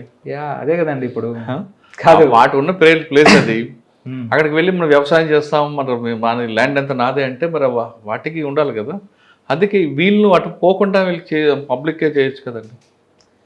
ఇప్పుడు అదే కదండి మొత్తం. ఇప్పుడు హ్యూమన్ అనిమల్ కాన్ఫ్లిక్ట్ కానీ ఎన్విరాన్మెంటల్ డిగ్రేడేషన్ కానీ ఎందుకు అవుతా ఉంది? మనము in the name of urbanisation, పట్టణీకరణ, వీటి వల్ల, లేకపోతే మన అగ్రికల్చర్ ల్యాండ్స్ని ఎక్స్టెండ్ చేసుకుంటూ పోవడం వల్ల అటవీ భూముల్ని మనం ఆక్రమించుకుంటున్నాం. తర్వాత అడవులు లేకుండా మనం నరుకుతున్నాము, తర్వాత వాటిని డిగ్రేడ్ అయ్యేలా చేస్తున్నాము. వాటి వల్ల ఏమవుతా ఉంది అంటే ఎప్పుడైతే అడవుల్లో ఉండాల్సిన వన్యజీవులన్నీ కూడా మన పొలాల వైపు వస్తూ ఉన్నాయి. వాటి తప్పేం లేదు కదండి. వాడి ఎవరి తప్పు చెప్పలేం, వాటి తప్పేముంది సార్. ఇప్పుడు అక్కడ మిర్చి లాంటి పంట వేస్తే అవి రాకుండా ఉంటాయి కదా? ఉంటాయండి. సో బేసిక్ ఏంటి అంటే వన్ మోర్ ఆస్పెక్ట్ ఈజ్ మిర్చి వేయడము, తర్వాత మల్బరీ వేయడము, ఇలాంటి ఆల్టర్నేట్ పంటలని కూడా మనం సాగు చేస్తాం, అది చెప్తున్నాం అనమాట. కానీ ఏమవుతుంది అంటే అది ఆ కల్చరల్ చేంజ్ తీసుకురావాలి ప్రజల్లో. ఎందుకంటే అక్కడ ఉన్న ప్రజలు చాలా వరకు కూడా మామిడి తోటలు వేయడం జరిగింది, తర్వాత వరి వేస్తుంటారు. చెరుకు అనేది అక్కడ మంచి వెరీ సాయిల్ బాగుంటుంది, వాటర్ ఉంటుంది కాబట్టి చెరుకు వేస్తుంటారు. చెరుకు ఎలా అంటే ఇంకా వాటికి చిన్నపిల్లలకి చాక్లెట్ ఇచ్చినట్టు ఏనుగులకి చెరుకు అలాగా ఆ వాసనకు వస్తాయట కదండి. వాసన వస్తాయి. దాదాపు ఏనుగులు అనేటువంటివి వాటికి ఐసెట్ చాలా తక్కువ ఉంటుంది, కానీ ఏదైతే తొండం ఉంటుందో ఆ తొండం నుంచి దాదాపు కిలోమీటర్స్ టుగెదర్ వాసన పచ్చికెడతాయి. అండ్ తర్వాత ఏనుగులు అనేవి చాలా ఫ్యాసినేటింగ్ అనిమల్స్ అండి. సో దాదాపు రోజుకి 300 కేజీల గ్రాసాన్ని తింటాయి అవి, దాదాపు 200 లీటర్ల వాటర్ నీళ్ళు తాగుతాయి. సో ఈ ఎలిఫెంట్ ఏంటంటే ఇట్స్ ఎ మెషిన్. ఒక మెషిన్లో ఏదైతే మనం ఆడిస్తూ ఉంటామో ఆ టైప్ మెషిన్ అనమాట. అది దాదాపు 16 గంటలు అది కంటిన్యూస్గా ఫీడింగ్ ఉండాలండి దానికి. దాని మెటబాలిజంని సస్టైన్ చేయడానికి 16 గంటలు దానికి ఫీడింగ్ ఉండాలి. సో అంత అమౌంట్ ఆఫ్ బయోమాస్ మన అడవిలో ఉందా అంటే లేదు అక్కడ. 300 కిలోలు తింటుందండి, 250 నుంచి 300 కిలోలు తింటుందండి. అంటే గ్రాసు, చెరుకు అన్ని కలిపి. గ్రాసు, చెరుకు, బెరడు, వాట్ నాట్, అది ఏదైనా బ్రౌజ్ చేస్తుంది. అంటే 300 కిలోలు తిన్న తర్వాత ఆగుతుందా లేక తింటుంటుందా? అది సరిపోతుంది ఆ 16 గంటలు తినడానికి, అంత టైం సరిపోతుంది దానికి. అంటే మరి 500 ఉన్నాయండి, మరి ఎలా తింటాయి? అంత గ్రాస్ ఉంటుందా? అంటే ఇప్పుడు దాదాపు 140 దాకా ఉన్నాయండి అక్కడ. ఆ 140 తగ్గట్టు ఉందండి అక్కడ. అది స్టడీస్ జరగాలి, అంటే బై లుకింగ్ అట్ ఇట్ లేదు. అందుకే వాటర్ ఎక్కడ వస్తుందండి ఒక ఏనుగు 300 లీటర్లు అంటే చెరువులు, కుంటలు, నేచురల్ వాటర్ బాడీస్ ఉంటాయి కదా, వాటిలో అవి ఫీడ్ చేస్తాయి. సో సార్, ఏనుగు దాడి చేసే ముందు ఒక కాషన్ ఇస్తుందట, నిజమేనా? అది డిపెండ్స్ అండి. అంటే ఆ కాషన్ అంటే ఒకటి ఏంటంటే అది రంకెలైతే వేస్తుంది, ఆ సౌండ్ చేస్తుంది, అది కూడా చేస్తుంది. లేదు ఇంకోసారి ఒకసారి దానికి తెలియకుండా జరుగుండొచ్చు, అది వెళ్తూ ఉంటుంది, మనం దారిలో ఉంటాము, అది వెళ్ళి తొండంతో కొట్టేస్తుంది. అండ్ ఇంకొకటి, ఏనుగు తొండం ఏదైతే ఉందో అది దాదాపు 1 టన్ను బరువున్న రాడ్ ఏదైతే ఉంటుందో గట్టిగా బిగిస్తే అంత శక్తి ఉంటుందండి. దాంతో జస్ట్ ఈగ తోలినట్టు తోలా కూడా మనము. కుంకి ఏనుగులు ఎలా అడ్డుకుంటాయండి ఇన్ని ఎలుగులు ఉన్నప్పుడు? సో ఒకటి ఏంటి అంటే కుంకి ఏనుగుల వల్ల 2 ఉపయోగాలు అండి, మేజర్. చాలా ఉపయోగాలు ఉండొచ్చు, కానీ ఒకటి ఏంటి అంటే capturing of rogue elephants. So ఏవైతే నేను చెప్పాను కదా, మొదటి ఎక్కి మొత్తం ప్రజలను చంపే ఏనుగులు ఏవైతే ఉంటాయో వాటిని నిలేసేసి అవి ట్రాంక్యులైజ్ చేయడానికి మనకు ఉపయోగపడతాయి. ఆ ట్రాంక్యులైజ్, స్టాండింగ్ ట్రాంక్యులైజేషన్ అంటాము. ఆ ట్రాంక్యులైజ్ చేసిన తర్వాత దాన్ని తీసుకెళ్ళి మనము లోడ్ చేయడము, తర్వాత క్రాల్స్ కడతాం. ఆ క్రాల్స్ బంధించడానికి ఈ కుంకి ఏనుగులు ఉపయోగపడతాయి. రెండోది వచ్చేసి డ్రైవ్. ఎలా చేస్తారండి ట్రాంక్యులర్? ట్రాంక్యులర్ వచ్చేసేసి మనము డాక్టర్సే మనమే. సో ఈ ఏనుగులు ఉపయోగించుకొని ఆ ఏనుగుని ట్రాంక్యులైజ్ చేస్తాము. అంటే ఈ ఏనుగు ఎలా అడ్డుకుంటుంది? మన మీద అటాక్ చేయకుండా అడ్డుకుంటుందా? ఓకే, అటాక్ చేయకుండా అడ్డుకుంటుంది. తర్వాత దాన్ని అదుపు చేస్తుంది. అంటే సింపుల్ అండి. ఇప్పుడు మనము దొంగ ఉంటాడు, ఒక 5 మంది పోలీసులు వెళ్ళేసేసి వాడిని ఎలాగైతే అడ్డుకుంటారు, సింపుల్ అలాగే వెళ్ళి దాన్ని బంధించడం ఇవన్నీ చేస్తాయి. సో ఏదైతే పోలీస్ షూటెడ్ సైట్ అంటారు కదా, ఆ విధంగా మనం ట్రాంక్యులైజ్ చేసి దాన్ని మత్తిస్తాం. చేసి దాన్ని తీసుకెళ్ళేసేసి దాన్ని క్రాల్ అయితే ఉందో అది దాని బందికాన అనమాట. సో ఆ ఏనుగు సెట్ అయ్యేంత వరకు కూడా దాన్ని ఆ క్రాల్లో బంధిస్తాం. ఇది ఒకటి ఆపరేషన్. రెండోది వచ్చేసేసి ఫర్ ఎగ్జాంపుల్ కొన్ని ఎలిఫెంట్స్ హ్యూమన్ హ్యాబిటేషన్ మీదకి వచ్చాయండి. సో హ్యాబిటేస్ వచ్చినప్పుడు మనము ఈ కుంకి ఆపరేషన్స్ చేసి వాటిని డ్రైవ్ చేస్తాం. సో సేమ్ సిమిలర్ హ్యూమన్స్ లాగే అది కూడా అనమాట. అంటే ఇది గట్టిగా గాండ్రిస్తే వెళ్ళిపోతాయి అవి? లేదు, వెళ్తాయి. వెళ్ళి దాన్ని కొట్టడము, వాళ్ళని తరమడము, ఈ టైప్ అనమాట. అంటే 10 ఏనుగులు కూడా ఒక కుంకి కొడుతుందా? 10 ఏనుగులు ఉండవండి. మాక్సిమం మన వచ్చేసేసి హర్డ్ లాగా ఉంటాయి. మనము ఎలిఫెంట్స్ ఏంటి అంటే, ఎలిఫెంట్స్ అనేటువంటివి సంఘజీవులు అండి. మనం ఏదైతే సంఘంలో ఉంటామో అవి కూడా ఒక 10-12 ఏనుగులు కలిపి ఒక సంఘం లాగా ఉండి వాటిలో ఉంటాయి. వాటి అన్నిటికీ కూడా మెటర్న్ అని ఒకటి ఉంటుంది. సో ఆ లీడర్ అది లేడీ. మన ఎవరైతే ఊరి పెద్దలాగా లేడీ, అది మనది పితృస్వామ్య వ్యవస్థ అయితే అది మాతృస్వామ్య వ్యవస్థ. అదే అది ముందు రోడ్ క్రాస్ చేసి క్లియర్ అయిన తర్వాత మిగతా వస్తాయి కదా. ఇక్కడ ఫస్ట్లో ఒక మెటర్న్ ఉంటుంది. సో అది తర్వాత లాస్ట్లో కూడా దాని చెల్లిలో ఎవరో ఉంటారు. సో ఈ రెండింటి మధ్యలో ఈ పిల్ల ఏనుగుల్ని డిఫరెంట్ స్ట్రక్చర్స్లో ఉన్న ఏనుగులన్నింటినీ కూడా అది క్రాస్ చేస్తుంది. సో ఎక్కడ గ్రేజ్ చేయాలి, ఏ విధంగా వెళ్ళాలి అనేటువంటిది దాని అంటే ఇప్పుడు చూడండి, దాదాపు దానికి ఒక 20 kgs ఆఫ్ బ్రెయిన్ ఉంటుందండి. ఆ బ్రెయిన్లో ఎంత అమౌంట్ ఆఫ్ నాలెడ్జ్ ఉంటుంది చూసారా. సో అది దానికి రూట్స్ అని తెలుస్తుంది, ఏ టైంకి వెళ్ళాలి, సీజనల్ బట్టి ఎక్కడ పోతే ఎక్కడ తినచ్చు, ఎక్కడ తాగొచ్చు, ఇవన్నీ కూడా ఈ చిన్న ఏనుగులకి అది గైడ్ చేస్తుంది. సో ఇలా ఏమన్నా ఏనుగులు వచ్చినప్పుడు, సో మన కుంకిలు తరిగినప్పుడు ఇక్కడ 10 కాదు 20 ఉన్నా కూడా, because since they want to protect, కాబట్టి మనం వెళ్ళి రంకులు వేస్తే అవి లోపల జరుగుతాయి. మేజర్ ప్రాబ్లం వచ్చేది ఏంటి అంటే ఈ గుంపుల వల్ల కాదు. ఏవైతే వీటిలో ఒక మేల్ ఎలిఫెంట్, ఒక మగ ఏనుగు 14 నుంచి 16, 20 సంవత్సరాలు వచ్చినప్పుడు అది మస్తు కండిషన్లోకి వస్తుంది. అది చాలా వెరైటీగా బిహేవ్ చేస్తుంది. సో చేసినప్పుడు దాన్ని అక్కడ హర్డ్ని తరిమేస్తారు. అది లోనార్స్ ఉంటాయి, లోన్గా తిరుగుతాయి. డైలీ దాదాపు 40-50 కిలోమీటర్లు డిస్టెన్స్ కవర్ చేస్తాయి. అలాంటి వాటి వల్ల మనకు ఎక్కువ నష్టము, ఎక్కువ ప్రాణ నష్టము, ఆస్తి నష్టం ఇవ్వండి. అలాంటి వాటిని మనం తరుముతాం. ఓకే, ఏనుగులతో మీకు బాగా ఎక్స్పీరియన్స్ ఉన్నట్టుంది. సార్ రెడ్ శాండిల్ చెప్పండి, దాన్ని ఎలా మీరు కంట్రోల్ చేశారు? So red sandals natural area అనేది మనకు అంటే అవిభాజ్య చిత్తూరు జిల్లాలో ఉన్నిందండి. అప్పుడు పాత చిత్తూరు జిల్లాలో ఏంటి అంటే చిత్తూరు తర్వాత తిరుపతి కలిసి ఉండేది. నేను వచ్చిన తర్వాత తిరుపతి ఏరియాలో అది మారిపోయింది, అది డివైడ్ అయింది కాబట్టి నాకు కొంత ఏరియానే ఉన్నింది. But we to protect a lot. So red sandals ఎందుకంటే అది ఎండేంజర్డ్ స్పీసీస్ కాబట్టి ప్రొటెక్ట్ చేయడము, ఇన్ఫర్మేషన్ తీసుకోవడము, సో పట్టడము. అంటే ఆ టాస్క్ ఎలాగుంటుందండి? చాలా పెద్ద టాస్క్ అది. ఇట్స్ వెరీ ఇంటెలిజెన్స్ అండి, అంతే ఆల్మోస్ట్. ఎందుకంటే అక్కడ పనిచేస్తున్నాడు ఎవరు, అక్కడ మన స్టేట్ వాళ్ళు కాదు, పక్క స్టేట్ వాళ్ళు వస్తారు. అవును, ఇక్కడికి ఉండేవాడు మనకు ఒక చిన్న లేయరు, మెయిన్ లేయర్ ఎక్కడో ఉంటుంది. అవును.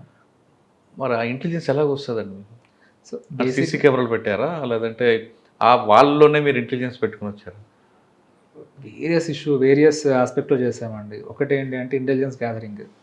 సో మనం ఏంటి అంటే almost it's like police job only, పక్కా పోలీస్ జాబే అది. Police in the sense policing జాబే అది. సో దాంట్లో ఏంటి అంటే ఇంటెలిజెన్స్ గ్యాదరింగ్ చేయడము, తర్వాత మనుషుల యొక్క మూమెంట్ని మనము లోకల్స్తో ఇన్ఫర్మేషన్ తెప్పించుకోవడము, తర్వాత వాళ్ళు ఎక్కడ పోతున్నారు, ఎక్కడ కొడుతున్నారు, ఏ వెహికల్ వస్తున్నారు ఏంటి అని కాపు కాయడము. కాపు కాసిన తర్వాత ఈ హాట్ పర్సూట్ ఉంటుంది. Hot pursuit in the sense ఎవడైనా రోడ్లో పోతుంటే వాడిని వెళ్ళి చేజ్ చేయడము, తర్వాత అక్కడక్కడ దారిలో మళ్ళీ వెహికల్స్ పెట్టి ఆపడము, ఇట్లా చాలా చేసామండి. ఇట్లా చాలా చేసి అందులో ఒక మంచి ఎక్స్పీరియన్స్ చెప్పండి. ఈ విధంగానే ఇప్పుడు శ్రీనివాస్ మంగాపురము ఎక్కువ వీళ్ళు ఏం చేస్తారంటే ఈ తిరుపతి అంతా కూడా చాలా వరకు రెడ్ శాండర్స్ ఏరియానే. తర్వాత పీలేరు ఏరియా నుంచి కూడా, పీలేరు అన్నమయ్య జిల్లా నుంచి కూడా మనకు వస్తుంటుంది. So one such intelligence Srinivas Mangapuram దగ్గర పిలిగ్రిమ్స్.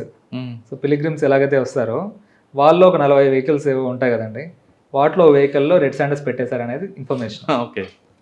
ఓకే. సో తర్వాత వెళ్ళి సెర్చ్ చేయండి అని చూసాము.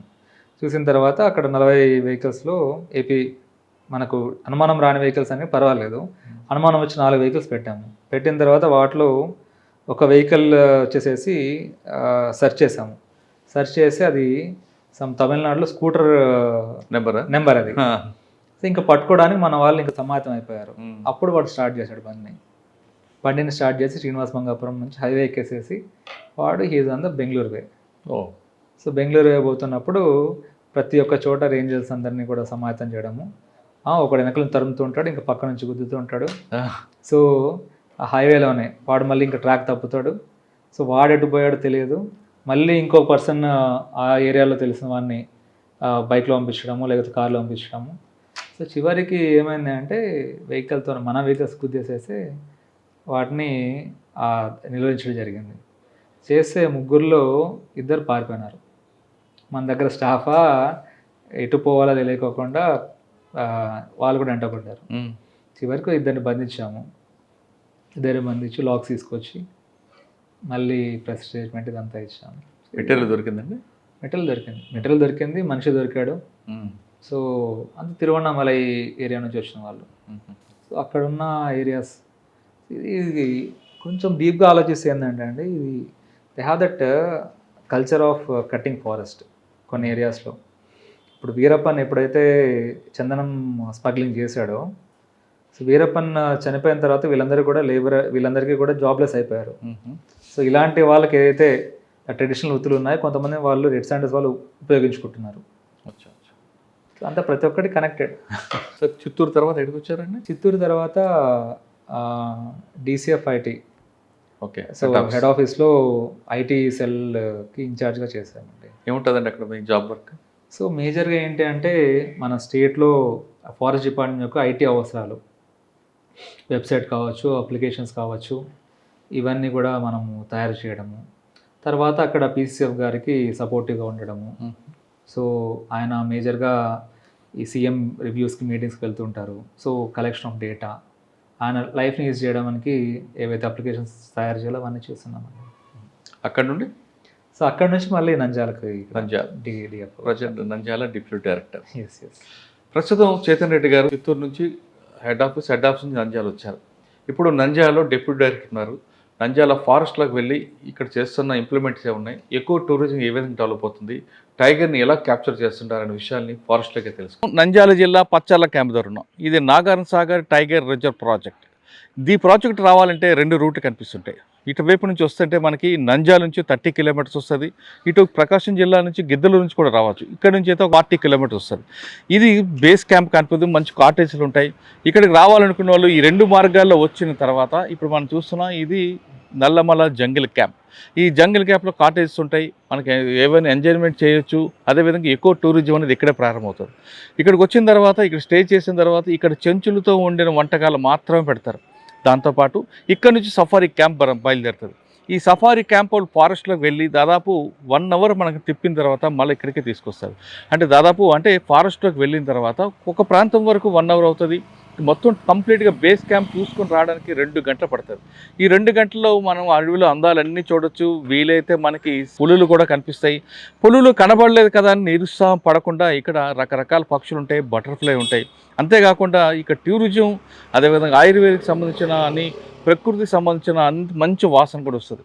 అసలు ఇక్కడ బేస్ క్యాంప్లో ఏం జరుగుతుంది, ఇక్కడికి రావాలంటే 2 రూట్లు వచ్చిన తర్వాత ఎంత ఎక్స్పెండిచర్ అవుతుంది, ఇక్కడ ఫుడ్ ఏముంటుంది, వీటితో పాటు ఎకో టూరిజం ఎలా డెవలప్ అవుతుంది, లోపలికి వెళ్ళాలంటే బేస్ క్యాంప్ ఎలా చూస్తారు, అదేవిధంగా సఫారీ ఎలా చూపిస్తారు, ఎంత మొత్తం ఖర్చు ఎంత అవుతుంది, ఒక ఫ్యామిలీ రావాలంటే ఎంత అవుతుంది అనేక విషయాలు మనతో మాట్లాడడానికి డిప్యూటీ డైరెక్టర్ గారు వస్తారు. ఆయన అడిగి మనం చాలా క్లారిటీగా తెలుసుకుంటాం. ప్రస్తుతం మనం పచ్చర్ల ఎన్ఎస్టిఆర్ ప్రాజెక్ట్లో ఉన్నాం. పచ్చర్ల రావాలంటే కేవలం నంద్యాల నుంచి కాదు, గిద్దలూరు నుంచి కూడా రావచ్చు. ఇక్కడికి వచ్చిన తర్వాత ఇక్కడ మనకు కంప్లీట్గా ఎకో టూరిజం కనిపిస్తుంది. ఈ ఎకో టూరిజంలో ఎలాంటి గెస్ట్ హౌస్ ఉంటాయి, ఇక్కడున్న ఫెసిలిటీస్ ఏంటి అనే విషయం మనతో మాట్లాడడానికి డిప్యూటీ డైరెక్టర్ చైతన్య రెడ్డి గారు ఉన్నారు. ఆయన అడిగి మరిన్ని వివరాలు తీసుకున్నాం. సార్, మనం మీ ప్రాజెక్ట్ గురించి చెప్పారు. ఇప్పుడు మనం ఫీల్డ్లోకి వచ్చాం. ఇక్కడికి వచ్చిన టూరిస్ట్కి మీరు ఏం ప్రొవైడ్ చేస్తారు? చాలా విషయాల మీద వస్తుంటారు. ఎకో టూరిజం అని, లైఫ్ ఎంజాయ్ చేయాలని, సిగ్నల్ లేకుండా ప్రశాంతంగా ఉండాలని.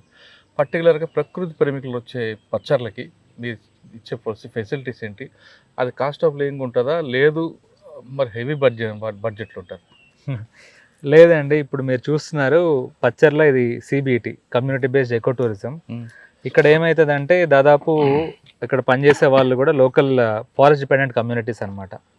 సో ఎవరైతే ఫారెస్ట్ డిపెండెంట్ కమ్యూనిటీస్ ఉంటారో వాళ్ళ ద్వారా ఇది మేనేజ్మెంట్ అవుతుంది అనమాట. సో ముఖ్యంగా ఇక్కడ దాదాపు 11 కాటేజ్లు ఉన్నాయండి, టెంట్స్ ఉన్నాయి విత్ ఇన్ దోస్ 11. తర్వాత ఒక మడ్ హౌస్ ఉంది. తర్వాత రీసెంట్గా ఒక ఎకో ఫ్రెండ్లీ స్ట్రక్చర్స్ ఒక 2 కట్టించాము. సో మంచి కంఫర్టబుల్ స్టే ఇక్కడ ఉంటుంది. అండ్ ఎకనామికల్గా పరంగా చూస్తే ఇట్స్ ఏ బడ్జెట్ ఫ్రెండ్లీ అండి. సో రూమ్స్ అంతా కూడా 5,000 రూపీస్ కన్నా కూడా 5,000 రూపీస్ వరకు ఉంటుంది. అండ్ ఇంకా త్వరలో we're thinking of flexible costing system ఒకటి పెడదాం అనుకుంటున్నాము. సో వీకెండ్స్ ఏదైతే డిమాండ్ బేస్డ్ కాస్టింగ్ అనమాట. సో వీక్ డేస్ దాదాపు ఇంకా 3,000, 4,000 బేస్డ్ ఆన్ డిమాండ్ తగ్గించే విధంగా కూడా మనం చేస్తాం అనుకుంటున్నామండి. సో ఇక్కడ వచ్చిన విజిటర్స్కి ఫెసిలిటీస్ అంటారా, so within that we're also providing food. So 3 course meal ఒకటి, నైట్ డిన్నర్ ఒకటి, బ్రేక్ఫాస్ట్, ఇవన్నీ కూడా ఇంక్లూడ్ అయి ఉంటుంది. దాంతోపాటు ఒక జంగిల్ సఫారీ. సో మన జంగిల్ సఫారీ 24 కిలోమీటర్ ట్రాక్ అండి.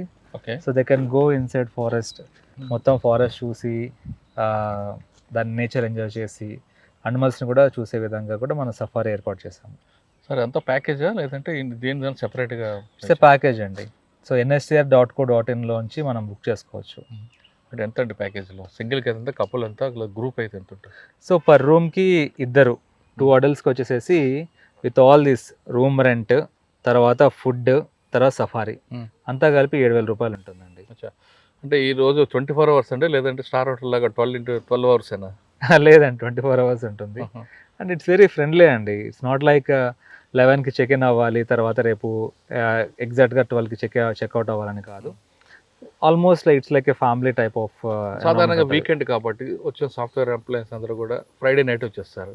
సాటర్డే ఉండి సండే ఆఫ్టర్నూన్ వెకేట్ చేయడానికి ప్లాన్ చేసుకుంటారు. ఆ ఫ్లెక్సిబిలిటీ ఉందంటారు ఇక్కడ? లేదు, 11 to 12 అదే కాదు కదా. It based on availability. తర్వాత నెక్స్ట్ వచ్చే వాళ్ళు, ఇప్పటి వాళ్ళు next person is not there అనుకోండి, నెక్స్ట్ రూమ్ బుకింగ్ లేదనుకోండి, విల్ బి ఆరామ్సే దే కెన్ గో. ఇప్పుడు వచ్చిన తర్వాత కొన్ని రెస్టారెంట్లో కొన్ని రెస్టారెంట్లో కానీ లేదంటే ఇటువంటి దీంట్లో వెల్కమ్ డ్రింక్ ఇవ్వడం, వాళ్ళకి వెల్కమ్ చెప్పడం, అంటే ఒక ట్రెడిషనల్ అటువంటివి ఉంటాయా, లేదా జనరల్గా వచ్చి బుక్ చేసుకుని వెళ్ళిపోవడం ఉంటాయి? అవన్నీ కూడా కొంచెం ఇంప్రూవ్ చేయాలండి. సో బేసిక్గా లోకల్స్ నడుపుతున్నారు కాబట్టి వాళ్ళకి ఈరోజు కూడా మేము ట్రైనింగ్ ఇప్పిస్తున్నాము. సో తర్వాత ఈ టైప్ ఆఫ్ ఆస్పెక్ట్స్ ఏమైనా మంచి రిసార్ట్స్, 5-star హోటల్స్లో ఏవైతే ఉంటాయో ఆ టైప్ ట్రైనింగ్ కూడా ఇప్పించి ఈ హాస్పిటల్కి సంబంధించిన ఆస్పెక్ట్స్ అన్ని కూడా మనం పెట్టేలాగా మేము త్వరలో ఏర్పాటు చేస్తామండి. ఓకే. వచ్చిన తర్వాత అంటే లోకల్ చెంచులు తీసిన ఫుడ్డే ఉంటుందా, లేదు ఇక్కడ రాయలసీమ సంబంధించిన నాటుకోటి, సంగటి ముద్ద అటువంటి ట్రెడిషనల్ ఫుడ్ ఇస్తారా, హోమ్లీ ఫుడ్? లేదా నార్త్ ఇండియన్స్ ఎక్కువ ఉంటారు కాబట్టి వాళ్ళ తగ్గట్టు బటర్ నాన్, బటర్ రోటీ ఇవే ఉంటాయి? So it's a mix of all అండి. అంటే మెనూ మీద కూడా మనం ఇంకా ఫోకస్ చేయాల్సి ఉంటుంది. But most Rayalaseema type of food ఉంటుంది. సో ఉగ్గాని బజ్జీ ఇక్కడ స్పెషల్ అట్రాక్షన్ టిఫిన్లో. అదేవిధంగా మనకు రాగి సంగటి, తర్వాత కోడి చికెన్ పెడుతున్నాం. నాటుకోడి అనేది బేస్డ్ ఆన్ అవైలబిలిటీ, తర్వాత వాళ్ళు అడిగే డిమాండ్ని బట్టి ఉంటుంది. బట్ మోస్ట్లీ ఏంటంటే లోకల్సే ప్రిపేర్ చేస్తున్నారు.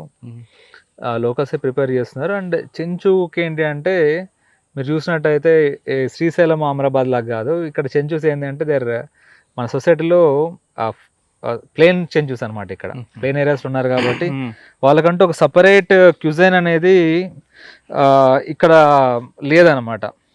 సో కాబట్టి mostly Rayalaseema kind of cuisine మనం పెడితే వంట పదార్థాలు ఇప్పుడు ఉన్నాయి, ఇంకా దాన్ని ఇంప్రూవ్ చేస్తాం. సరే, ఇక్కడికి రావాలనుకున్న వాళ్ళకి ఇక్కడికి వచ్చిన తర్వాత పులి చూడాలనుకో పేరులోనే ఉంది కాబట్టి, ఒకవేళ పులి కనపడిపోతే కొంచెం డిసప్పాయింట్ అవుతుంటారు చాలామంది. వాళ్ళకి ఆ గ్యాప్లో ఇంకేమైనా ఉంటాయండి ఎంటర్టైన్మెంట్ చేయడానికి ఇక్కడ? సో మనము వచ్చేసేసి చాలా వరకు టైగర్ కోసం వస్తాము. సో ఎలా అంటే ఇప్పుడు తిరుమల పోతాం అనుకోండి, అక్కడ పోయిన తర్వాత వెంకటేశ్వర స్వామి దర్శనం కోసం వస్తాం. అదేవిధంగా టైగర్ రిజర్వ్స్ కూడా చాలా మంది సఫారీ అంటే మాకు పులి కనిపిస్తుందా అదేది అంటారు. కానీ పులే కాకుండా చాలా ఫస్ట్ ఆఫ్ ఆల్ మనము వెళ్తూ ఉంటేనే మనకు చాలా వన్యప్రాణులు కనిపిస్తాయండి. సాంబార్ కానీ, స్పాటెడ్ డీర్ కానీ, మిగతా చిన్న చిన్న యాంటీలోప్స్ కానీ ఇవన్నీ కనిపిస్తూ ఉంటాయి. దాంతోపాటు ఏమవుతుంది అంటే ఈ యాంట్ మౌంట్స్, తర్వాత వేరియస్ ఆస్పెక్ట్స్ ఆఫ్ నేచర్ అంటే పక్షులు కానీ. సో మనం పులులు చూసే పులి అని చూసే దానిలో మనము ఈ నేచర్లో ఉన్న మిగతా అద్భుతాలన్నింటినీ కూడా మనము మిస్ అవుతుంటాము. So at the same time మనం వచ్చిందే నేచర్లో ఇమర్స్ అవ్వడానికి. ఇప్పుడు మనం చూస్తున్నట్టయితే ఏంటండి, దాదాపు 2000 సంవత్సరాల పూర్వం అంతా కూడా మానవ జాతి మనుషులంతా కూడా ఈ అడవుల్లో తిరిగిన వాళ్ళమే మనమంతా. కేవలం లాస్ట్ 200 ఏళ్ళు 250 ఏళ్ళ నుంచినే మనం ఒక సివిలైజ్డ్, అర్బనైజ్డ్ ఈ హ్యాబిటేషన్స్తో మనం ఉంటున్నాము. సో కాబట్టి మన జీన్స్లోనే ఈ పచ్చదనాన్ని చూస్తే ఒక రకమైన మన బిలాంగింగ్నెస్ ఉంటుంది ఇక్కడ. ఓకే, ఎవరికైనా కూడా చూడండి, మనం ఎంత పెద్ద ఇల్లు కట్టినా కూడా ఆ ముందర ఒక పచ్చని లాన్ వేసుకుంటే ఆ మనసుకు ఒక ప్రశాంతత వస్తుంది. ఎందుకంటే మన జీన్స్లోనే ఆ పచ్చదనం అనేది ఇంబాబ్ అయి ఉంటుంది అనమాట. అంటే ఈ పచ్చదనం అనేది ఏ సీజన్లో ఉంటుందండి? రైనీ, సమ్మర్ అన్నిట్లో ఈ ఏరియాలో పచ్చర్ల, దీని పేరే పచ్చర్ల కాబట్టి ఇది పచ్చగానే ఉంటుంది. ఈవెన్ పీక్ సమ్మర్ మేలో కూడా చాలా పచ్చగా ఉంటుంది ఈ ఏరియా. కొంతవరకు మనం సఫారీ రూట్లో వేరియస్ ఆస్పెక్ట్స్ ఆఫ్ గ్రీనరీ కనిపిస్తుంది. కొన్ని చోట్ల స్టంటెడ్ గ్రోత్ ఉంటుంది, కొన్ని చోట్ల గ్రాసెస్ అన్ని ఎండిపోయి ఉంటాయి. సో మనకు సీజనాలిటీ బట్టి ఇక్కడ పచ్చదనం అనేది ఉంటుందండి. కానీ ఈ పచ్చర్లు అనేది చాలా వరకు ఎవర్ గ్రీన్ ఉంటుంది. సో థింగ్ ఏంటి అంటే నేను చెప్పేది, మనం టైగర్ రిజర్వ్కి వచ్చిన తర్వాత టైగరే చూడాలని ఏం లేదు. సో చాలా ఇప్పుడు చూడండి, మనం జస్ట్ కళ్ళు మూసుకుంటే కనీసం ఒక 10 రకాల పక్షుల శబ్దాలు వినిపిస్తాయి. అవన్నీ ఎంజాయ్ చేయాలి. ఇవన్నీ మనకు అర్బన్ ఏరియాస్లోను సిటీస్లోను ఉండవు. ఈ కాటేజ్లు ఎంత సార్? ఇవి ఆర్డినరీ కాటేజా లేదంటే స్పెషలైజ్ కాటేజ్? ఇవి అన్ని స్పెషలైజ్డ్ కాటేజెస్ అండి. సో ఇది రీసెంట్గా రెనోవేట్ చేసిన కాటేజెస్ ఇవి. మీరు చూసినట్టయితే మంచి వ్యూ ఉంటుంది. దీనికి రివర్ వ్యూ ఉంది ఇక్కడ. సో మంచి almost like 5 star kind of inside accommodation. So with AC, with all other amenities అన్నీ కూడా, రిఫర్బిష్డ్ బాత్రూమ్స్ ఇవన్నీ కూడా ఉన్నాయండి ఇక్కడ. Night time camp fire facility ఉంది, ఓపెన్ ఎయిర్ థియేటర్, యాంపీ థియేటర్ ఉంది, రకరకాల బటర్ఫ్లైస్. మేము చెప్తున్నాం కదా, అడవిలో ఎన్నో రకాల అందాలు ఉంటాయి. మనం కేవలం పులిని పట్టుకొని ఈ అందాలన్నింటినీ కూడా మిస్ అవుతుంటాము. నేను చెప్పేది ఏంటి అంటే, మనం ఒక కైండ్ ఆఫ్ ఇంట్రెస్ట్ మనం జనరేట్ చేసుకోవాలి ఈ నేచర్, తర్వాత ఇక్కడ ఉన్న బటర్ఫ్లైస్, పక్షులు, తర్వాత ఇక్కడ కనిపించే చిన్న చిన్న అదర్ యానిమల్స్ మీద. సో పులుల సైటింగ్ అనేది పులుల విషయం పక్కన పెడతారండి. మీరు అన్నట్లుగా బటర్ఫ్లైస్, బటర్ఫ్లై ఉందంటే అక్కడ ప్యూర్లీ నేచర్ ఉన్నట్లుగా, అంటే ఎటువంటి కలుషితులేని ఉన్నట్లుగా అటువంటి బటర్ఫ్లై ల్యాండ్ అయ్యాయి. పక్షులు కూడా ఎక్కువ ఉంటాయి అంటుంటారు ఇక్కడ. అవును. సో రకరకాల పక్షులు అండి, అంటే మనకు బర్డింగ్ అనేది ఒక హాబీ. సో బర్డ్ వాచింగ్ అనేది ఒక very serious, very good hobby. So నేను అనేది ఏంటంటే ఈ area especially it's a birders paradise, paradise flycatcher, ఇలాంటి రకరకాల చాలా very not so common birds కూడా ఇక్కడ ఉంటాయి. సార్ బర్డ్స్ ఉన్నప్పుడు బర్డ్స్ వాక్ అన్నప్పుడు దీనికి స్పెషల్ అట్రాక్షన్ అవుతుంది కదా? అవునండి, ఒకటి మేము డెవలప్ చేస్తున్నాము. ఈ పచ్చళ్ళ చుట్టూతోనే వెరీ గుడ్ వాటర్ బాడీస్ ఉన్నాయి. ఇక్కడ మంచి బర్డ్స్ యొక్క ప్రజెన్స్ ఉంది. సో తర్వాత హైడ్స్, ఒకటి హైడ్ అంటే బర్డ్స్ వచ్చినప్పుడు they can hide that place and they can observe ఆ బర్డ్ యొక్క మూమెంట్, ఆ పక్షుల యొక్క మూమెంట్ అంతా కూడా అబ్జర్వ్ చేసుకొని పిక్చర్ చేసేటువంటి హైడ్స్ ఒకటి మేము డెవలప్ చేస్తున్నాము. అది nature trail paths, birders nature trail paths ఇవన్నీ కూడా ఏర్పాటు చేస్తున్నాము. మేబీ ఇంక 1-2 monthsలో మేము ప్రారంభోత్సవం కూడా చేస్తాము. ఓకే సార్, గెస్ట్ హౌస్లో మీరు మడ్ గెస్ట్ హౌస్ అన్నారు, అసలు ఆ కాన్సెప్ట్ ఏంటండి? సో ఇప్పుడు ఒకటండి, మన చెంచులు కానీ లేకపోతే పల్లెటూరులో కానీ మన ఇండ్లన్నీ కూడా సిమెంటు ఈ మోటార్తో కాకుండా మనము మట్టితో కడతాం. సో మొత్తం అంతా కూడా కదండి, మట్టితో కట్టిన ఇల్లులే కదా. అవునవును, నేచర్ ఎంజాయ్ చేయడానికి ఖచ్చితంగా రావాల్సిన ప్లేస్ ఇది. ఇక్కడ సిగ్నల్స్ ఏమి ఉండవు, ఇక్కడ సిగ్నల్స్ ఉండవు. సో డిజిటల్ డిటాక్స్ అవ్వాలంటే you can prefer this place. So తర్వాత ఇక్కడ this is one of the attraction, చాలామంది ఇక్కడ నచ్చుతుంది. మనకు కెఫ్టేరియా పోవాలి అంటే ఇక హ్యాంగింగ్ బ్రిడ్జ్ అండి ఇది. ఇంట్లో గ్యాప్ కూడా కనిపిస్తుంది డెవలప్మెంట్కి. ఒకవేళ గవర్నమెంట్ కాకుండా ఎవరైనా కార్పొరేట్ కంపెనీస్ వస్తే ఇక్కడ హెల్ప్ చేస్తారా, వాళ్ళు గైడెన్స్ ఇస్తారా? డెఫినెట్లీ అండి. యాక్చువల్గా టైగర్ కన్జర్వేషన్ ఫౌండేషన్ ఉంది మనకి ఇక్కడ. So they can contribute to any CSR activities ఇక్కడ చేయాలనుకున్న వాళ్ళు they can come and do. Or ఈ కంపెనీస్ని కానీ తర్వాత కార్పొరేట్స్ కానీ మేము ఇన్వైట్ చేస్తున్నాము. ఏంటి అంటే they can come here, they can own up this place. So ఇక్కడ ఇంప్రూవ్మెంట్ చేసుకొని will also give their publicity. వాళ్ళ కంపెనీ మీటింగ్స్ పెట్టుకోవచ్చు కదా, ఇక్కడ పెట్టుకోవచ్చు. So 1-2 cottages if they want to construct in their name and ఆ టైప్ ఆఫ్ యాక్టివిటీస్ చేసినా కూడా we definitely welcome. There is a need for children's play area, adventure park ఒకటి చేసుకోవడానికి కూడా ఒక స్కోప్ ఉంది. So we're actively looking for CSR funding అండి. Sir వాళ్ళు ఫండ్ చేస్తే వాళ్ళకి ఇచ్చిన బెనిఫిట్ ఏంటి? మీరు ఒకటి ఇక్కడ ఇఫ్ ఈ స్పేస్ని మనము ఫెసిలిటీ స్టాండర్డైజ్ కొంచెం పెంచినప్పుడు ఏమవుతుంది అంటే the corporates can come here and వాళ్ళకి ఇక్కడ they can have the conferences. So 1 day 2 day conferences, the whole package we can give for them. So అదేవిధంగా కమ్యూనిటీస్కి కూడా మనం బెనిఫిట్ చేసిన వాళ్ళం అవుతాం. ఈమె పచ్చర్ల సంబంధించిన ఒక లేడీ అండి. ఇలా దాదాపు 20 మంది మన దగ్గర పనిచేస్తూ ఉన్నారు. ఓకే సార్, ఈ గెస్ట్ హౌస్ గురించి చెప్పండి. ఇది మడ్ హౌస్ అండి, ఇది అంటే మట్టితో కట్టిన ఇల్లు. ఓకే. సో దీన్ని కింద నుంచి ఫౌండేషన్ తప్పితే ఈ కింద నుంచి పై వరకు కూడా రూఫ్ కాకుండా మొత్తం అంతా మట్టితో కట్టినాం అనమాట. సో మట్టి పెట్టి పేర్చి మనం చేయడం జరిగింది.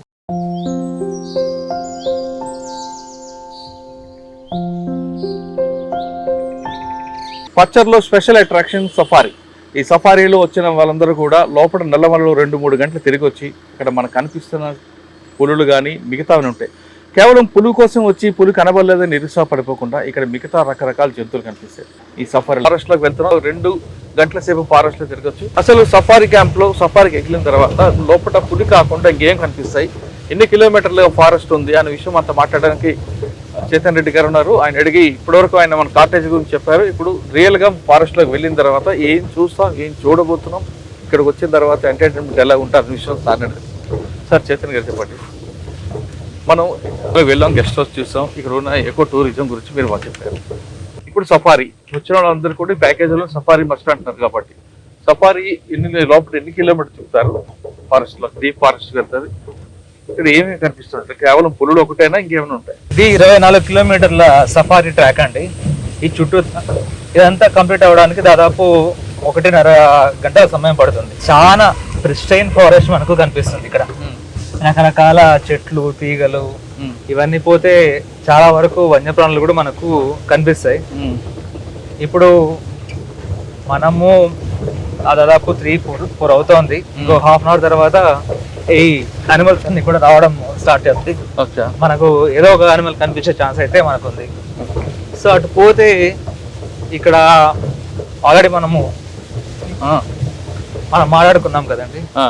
సో ఏదైతే రకరకాల పక్షులు కానీ, బటర్ఫ్లైస్ కానీ, యాంట్ మౌంట్స్ కానీ, వీటన్నిటితో పాటు మన హిస్టరీ అంటే చాలా చరిత్ర ఉందండి ఇక్కడ ఏరియాలో. ఓకే.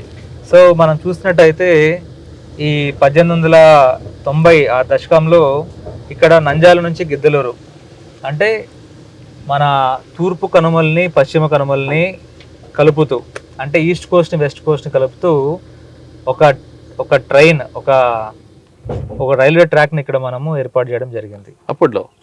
సో ఆ ట్రాక్ అప్పట్లో మీటర్ గేజ్ ఉండేది. అది నంద్యాల నుంచి గిద్దలూరు వరకు. ఈ ట్రాక్ ఏదైతే ఉందో హ్యాంగింగ్ బ్రిడ్జ్ ఉండేది, ఉయ్యాల బ్రిడ్జ్ ఉండేది, ఇక్కడ క్రెడల్ బ్రిడ్జ్ అంటారు.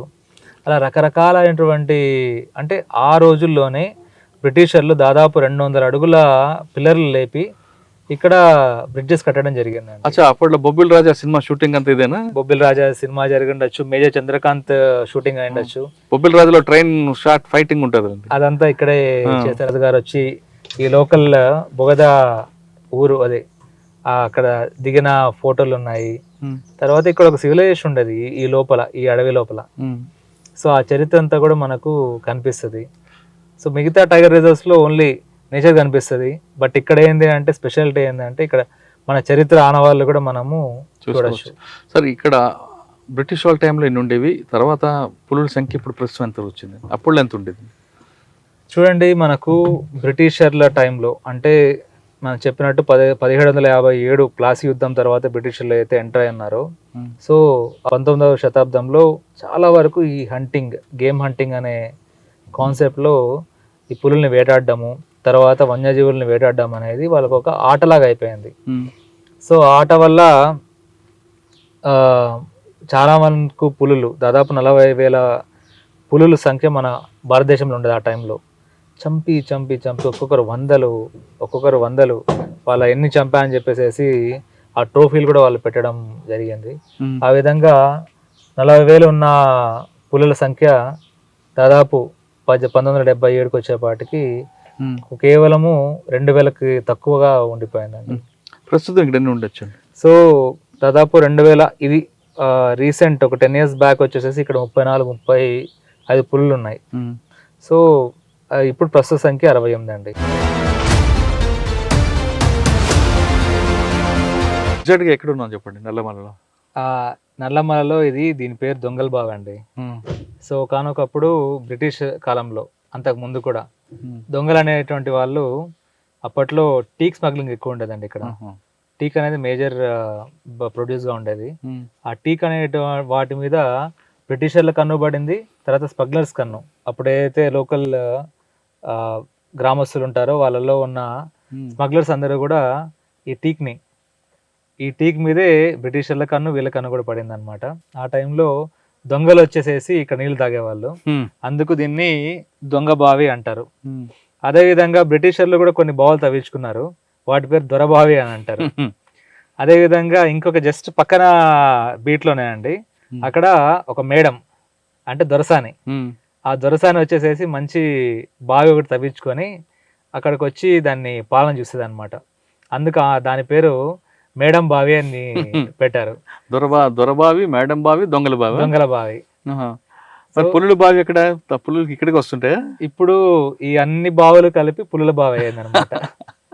సో ఇప్పుడు హ్యాబిటేషన్స్ కానీ ప్రజలు రాకపోకలు కానీ ఇక్కడ అంతా కూడా చాలా వరకు మనం రిస్ట్రిక్ట్ చేసాం కాబట్టి ఈ ఏదైతే ఆ రోజుల్లో దొంగలు కానీ దొరలు కానీ తాగిన నీళ్ళు ఏవైతే ఉన్నాయో అవన్నీ కూడా ఇప్పుడు పులులకి, తర్వాత వన్యజీవులకి కూడా ఒక మంచి నీటి వసతి లాగా ఏర్పాటైనాయండి. ఇక్కడికి వస్తుంటాయండి సమ్మర్ లో కూడా పులులు ఇక్కడికి వస్తుంటాయండి. సో ఇక్కడ రావడం అవన్నీ కూడా మనం చూడొచ్చు. ఇంకా ముందుకు వెళ్తే ఏముంటాయండి? ఇంకా ముందుకు వెళ్తే ఒకానొకప్పటి చలమ స్టేషన్ అంటే చలమ ఏదైతే రేంజ్ ఉందో ఒకప్పుడు చలమ స్టేషన్ ఉండేది అక్కడ. తర్వాత అక్కడ దాదాపు ఒక ఊరు ఉండేది, చలమ అనే ఊరు ఉండేది ఆ మీటర్ గేజ్ రాస్తా వెంబడి. ఆ తర్వాత మనకు ఇంకొక రైల్వే స్టేషన్ 2 కనిపిస్తాయి. సో అదేవిధంగా మధ్యలో పచ్చిక మైదానాలు, గడ్డి మైదానాలు, తర్వాత మనం ఒక బేస్ క్యాంప్ని కూడా చూడొచ్చు. వాళ్ళు ఎలా పనిచేస్తున్నారు అనేటువంటి విషయాలు కూడా మనం తెలుసుకోవచ్చు. సార్ ఇప్పుడు నల్లమలలో మన బేస్ క్యాంప్కి వచ్చాం, అసలు దీని ఫంక్షనింగ్ ఏముంటుంది? ముఖ్యంగా ప్రొటెక్షన్ ఆస్పెక్ట్ అండి. ఇది యాంటీ పోచింగ్ క్యాంప్స్ అంటారు, లేకపోతే బేస్ క్యాంప్స్ అంటారు, లేకపోతే టైగర్ ప్రొటెక్షన్ క్యాంప్స్ అంటారు. వీటిని ఏంటి అంటే ప్రతి బేస్ క్యాంప్లో కూడా ఒక 5 మంది దాకా ప్రొటెక్షన్ వాచెస్ ఉంటారు. వీళ్ళ పని వచ్చేసేసి వీళ్ళకి ఇచ్చిన రిస్ట్రిక్టెడ్ ఆ ఏరియాలో, ఆ beat area equal to this base camp area, ఆ ఏరియాని అంతటిని కూడా ప్రొటెక్ట్ చేసుకోవడము, అక్కడున్న పులుల్ని వాటి మానిటర్ చేయడము, వన్యప్రాణులని పోషింగ్ కాకుండా చూడడము. సో తర్వాత ఈ ఏవైతే మనం ఇప్పుడు పగ్మార్క్స్ చూసాము, ఆ పగ్మార్క్స్ కానీ పులుల ఎక్కడ జాడలు వెతకడము, ఇవన్నీ కూడా ఇదండి వీళ్ళ వర్క్. ఓకే, కానీ ఇక్కడ వీళ్ళు ఎంతమంది ఉంటారండి? 5 మంది ఉంటారు. భయం ఏమి ఉండదు వాళ్ళకి? లేదండి, వీళ్ళు అడవి బిడ్డలు, వీళ్ళు చెంచులు చాలా వరకు. దాదాపు 90% మంది అంతా కూడా చెంచులు అండి. మనం చూసినట్టయితే నల్లమలలో దాదాపు ఒకప్పుడు ఇది చెంచుల యొక్క భూమి, వాళ్ళ ఆదివాసీలు. ఈ మానవ జాతి పుట్టినప్పటి నుంచి దాదాపు 2500 దాదాపు 3000 సంవత్సరాల నుంచి కూడా చెంచు జాతి అనేది అది నడుస్తూ ఉంది. వాళ్ళు ఇక్కడ అడవుల్లో ఉండడము, తర్వాత వాళ్ళు ప్రిమిటివ్ ట్రైబల్ గ్రూప్స్ అవ్వడం వల్ల హంటింగ్, గ్యాదరింగ్, ఇవి వాళ్ళ మేజర్ లైవ్లీహుడ్ ఆస్పెక్ట్స్ అండి, జీవనోపాధులు. సో వాళ్ళు బాణాలు తీసుకొని వన్యమృగాలను చంపడము, వాటి ద్వారా జీవనం సాగించేవాళ్ళు. ఇప్పుడు వాళ్ళే మనకు ప్రొటెక్షన్ వాచర్లుగా ఆ వన్యజీవుల్ని మనం కాపాడే ఒక మహత్తరమైన కార్యక్రమాన్ని వాళ్ళు చేస్తున్నారు. అంటే ఇక్కడ టూరిస్ట్ గైడ్గా కూడా వీళ్ళే ఉంటారా? ఎస్ అండి, టూరిజం గైడ్గా కూడా వీళ్ళని మనం ఎంప్లాయ్ చేయడం జరుగుతూ ఉంది.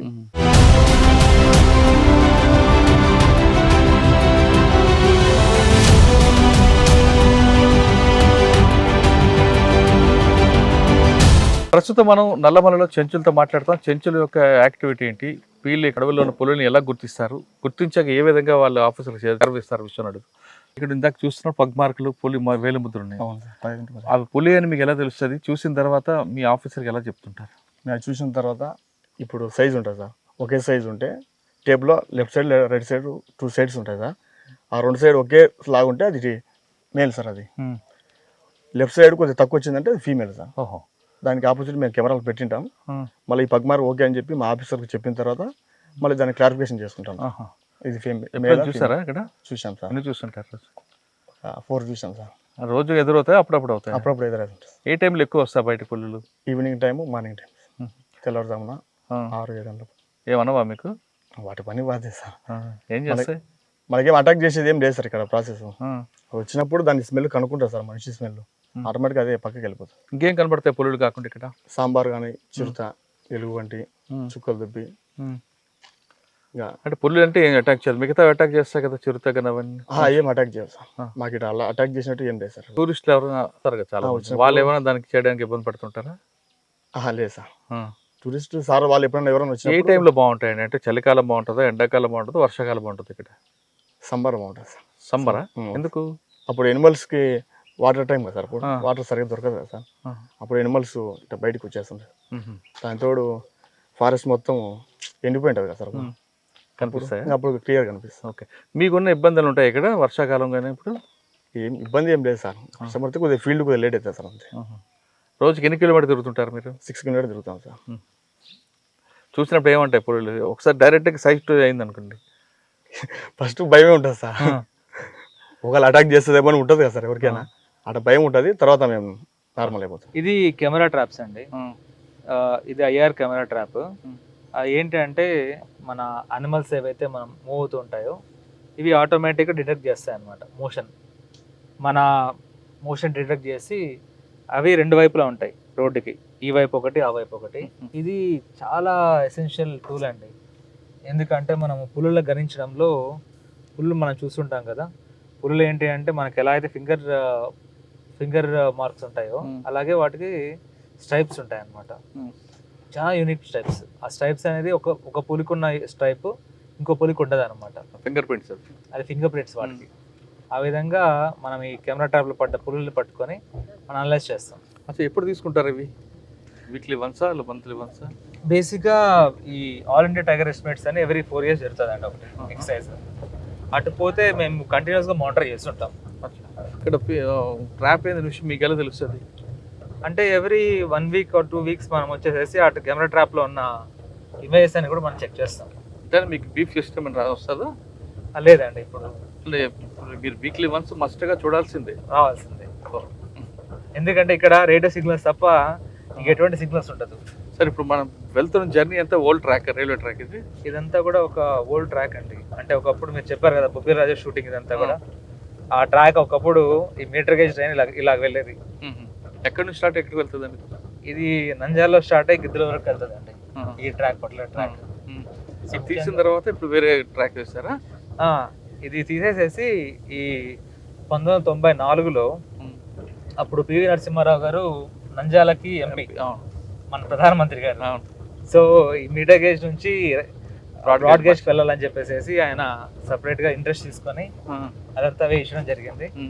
దాన్ని ఇనాగ్రేట్ చేయడం కూడా జరిగింది ఆయన టైంలోనే. ఓకే. తర్వాత మనం చూసిన సాంబార్. అవునండి. ఇన్ని ఉంటాయి ఇక్కడ నెలవనలో. ఒకవేళ ఒక సాంబార్ ఎంత వెయిట్ ఉంటుంది? పులి ఒకవేళ దాడి చేస్తే ఒక రోజు తింటుందా, దాన్ని దాచుకొని తింటారు? సాంబార్ మనం చూసాం కదండి, దాదాపు కొన్ని వేలు ఉంటాయండి ఇక్కడ. కొన్ని వేల సంఖ్యలో సాంబార్లు ఉంటాయి. ఒక్కొక్క సాంబార్ 150 kgs, బాగా వెల్ గ్రౌండ్ సాంబార్ 150 kgs ఉంటుంది.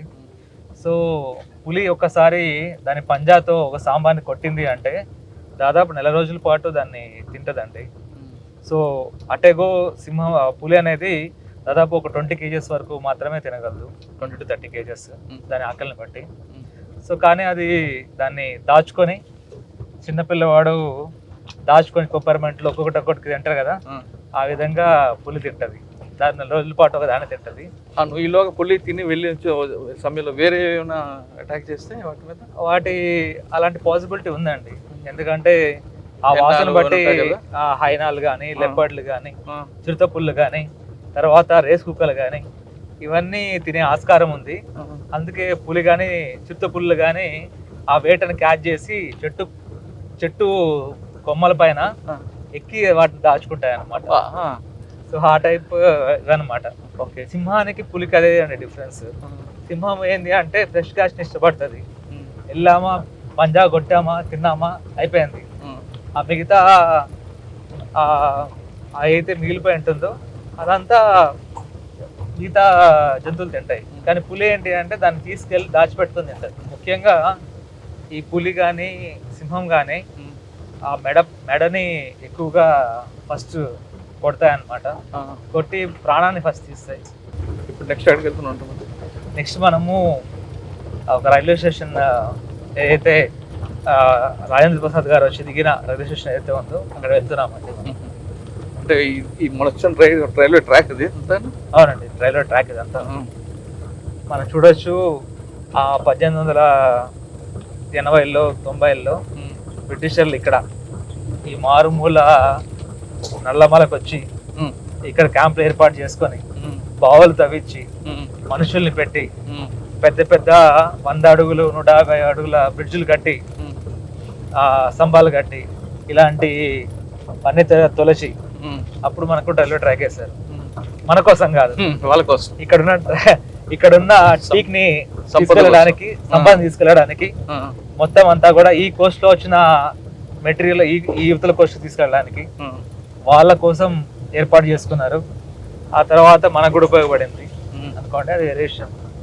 తర్వాత నరసింహారావు గారి తర్వాత బ్రాడ్ గేజ్, అది బ్రాడ్ గేజ్ అయింది నరసింహారావు గారు పిఎంగా ఉన్నప్పుడు. సార్ ఈ సఫారీలో వస్తే ఇది మనం చూస్తున్నాం కదండి, ఇది ప్రెసిడెంట్ రోడ్ అంటారు.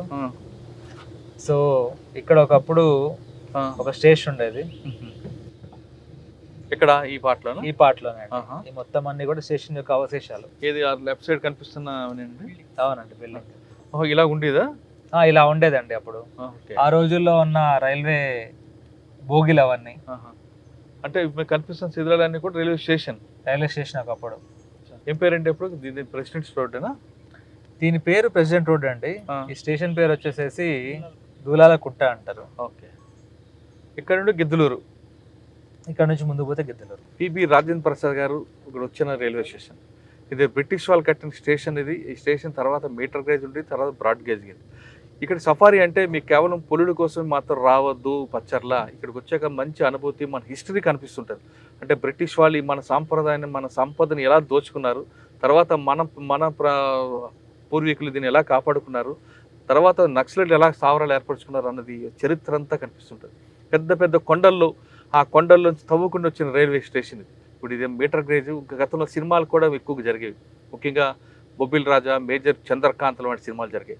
ఇప్పుడు మీటర్ గేజ్ తీసిన తర్వాత బ్రాడ్ గేజ్ అయింది. ఈ బ్రాడ్ గేజ్ మనం చూస్తున్నాం, ఇదంతా మీటర్ గేజ్. అంటే పచ్చర్లు వచ్చిన వాళ్ళకి కేవలం పులుల కోసం కాదు, మన హిస్టరీ తెలుసుకోవచ్చు అనేది ప్రధానంగా కనిపిస్తుంటుంది. దట్టమైన అడవి, చక్కగా రావచ్చు, ఎటువంటి భయం లేకుండా హ్యాపీగా రావచ్చు, స్వచ్ఛమైన గాలి కనిపిస్తుంది.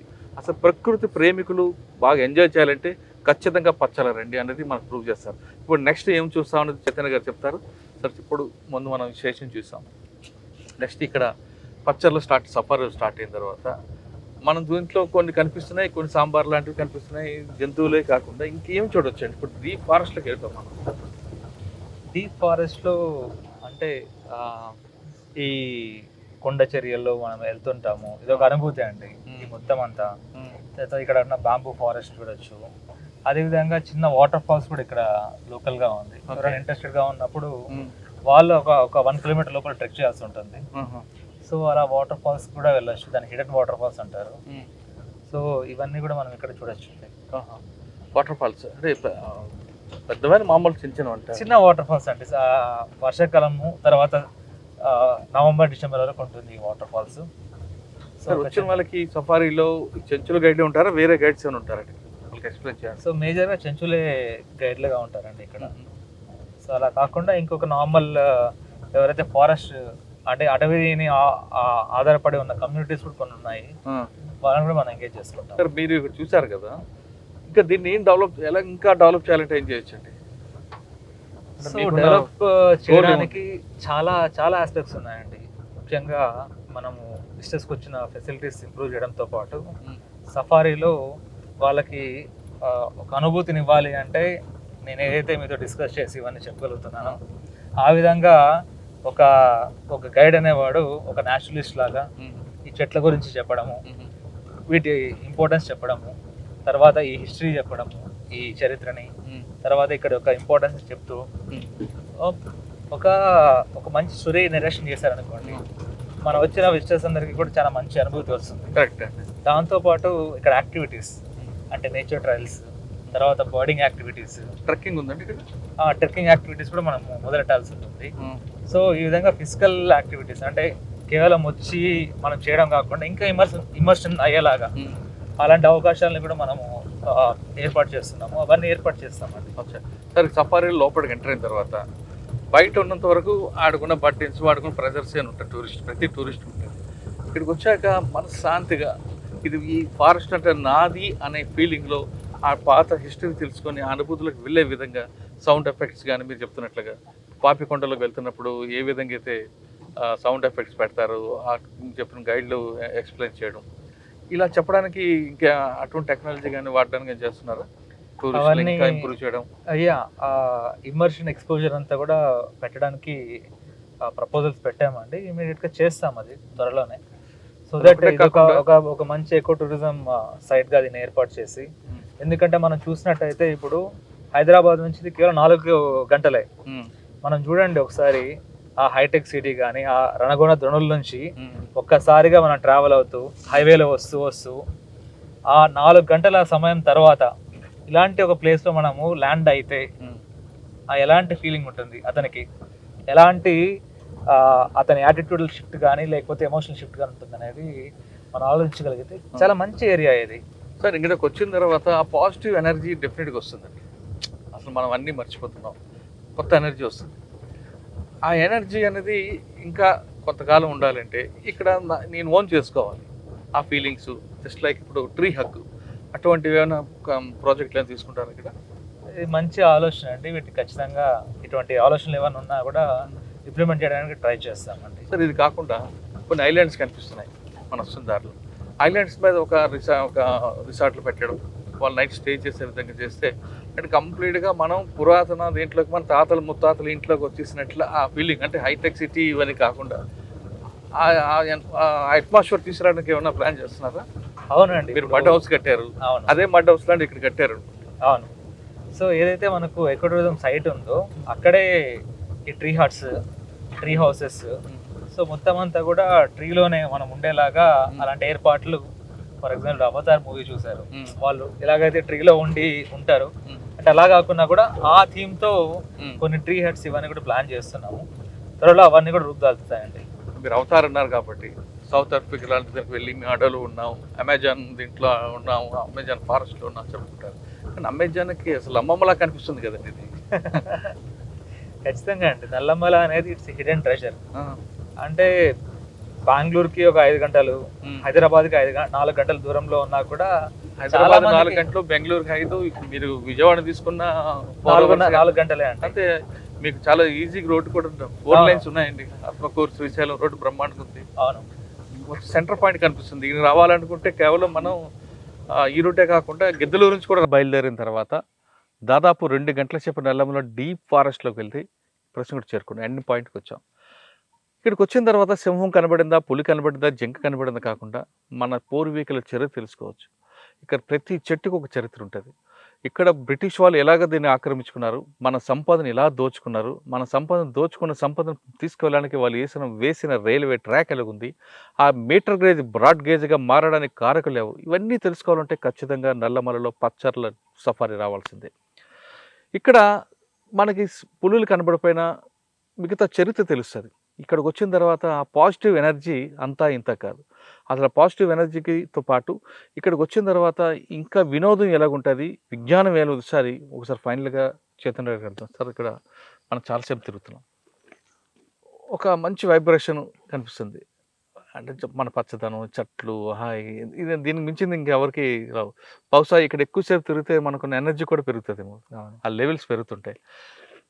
చాలామంది అనుకుంటారంటే రావాలి, సింహం పులో కనపడాలి, లేకపోతే బోర్ కొట్టదు అనుకున్న వాళ్ళకి అది మర్చిపోయే విధంగా ఇంకా ఏం తెలుసుకోవచ్చు ఇక్కడ.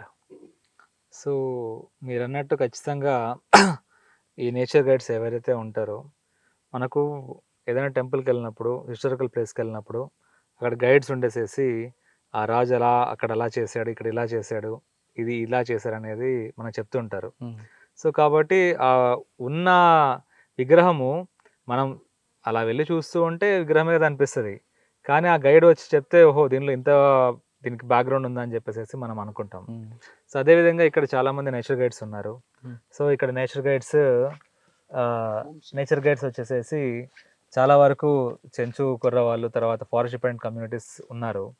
సో వాళ్ళ తాతలు ఏ విధంగా వేటాడారు, ఇప్పుడు ఆ మన వాళ్ళు ఎలా అయితే ఈ ఫారెస్ట్ ప్రొటెక్ట్ చేస్తున్నారు, ఎలా అయితే బ్రిటిషర్లు ఆ రోజు ఆ టీక్ని తీసుకెళ్ళడానికి కావచ్చు, మిగతా విషయాలు కావచ్చు, ఆ రైల్వే లైన్ వేశారు, ఆ రైల్వే లైన్ వేసినప్పుడు వీళ్ళ తాతలు ఏం చేశారు. సో అదేవిధంగా ఇక్కడ ఉన్న ఊర్లు ఏమైపోయాయి, జనాలు ఎక్కడికి వెళ్ళారు. సో దాంతోపాటు మనకు ఈరోజు చూసాము ఎన్నో పక్షులు కనిపించాయి, ఎన్నో జింకలు, సాంబా డీర్స్, తర్వాత ఇలాంటి వన్యమృగాలు కనిపించాయి. సో ఇదంతా ఒక హోలిస్టిక్ ప్యాకేజ్.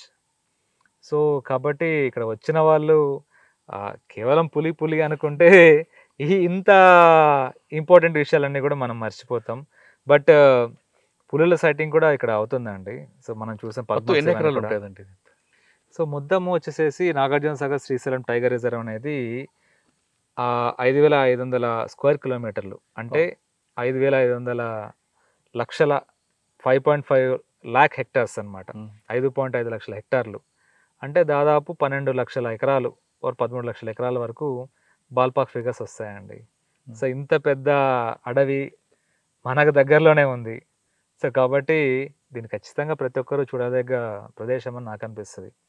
ఎందుకంటే నేను సర్వీస్ రాకముందు అసలు ఇక్కడికి వచ్చిన తర్వాత ఏంది మన రాయలసీమలో ఇంత థిక్ ఫారెస్ట్ ఉందా అని చెప్పేసి నాకు అనిపించింది. అలాంటప్పుడు నాకే తెలియకపోతే ఇంకా చాలామందికి తెలిసే అవకాశం తక్కువ. సో ఇప్పుడే సోషల్ మీడియా ప్రజెన్స్ ఇవన్నీ కూడా మనం పెంచుతున్నాము. సో ఎందుకంటే ఇలాంటి అనుభూతులు ప్రతి ఒక్కరు కూడా చూడాల్సింది.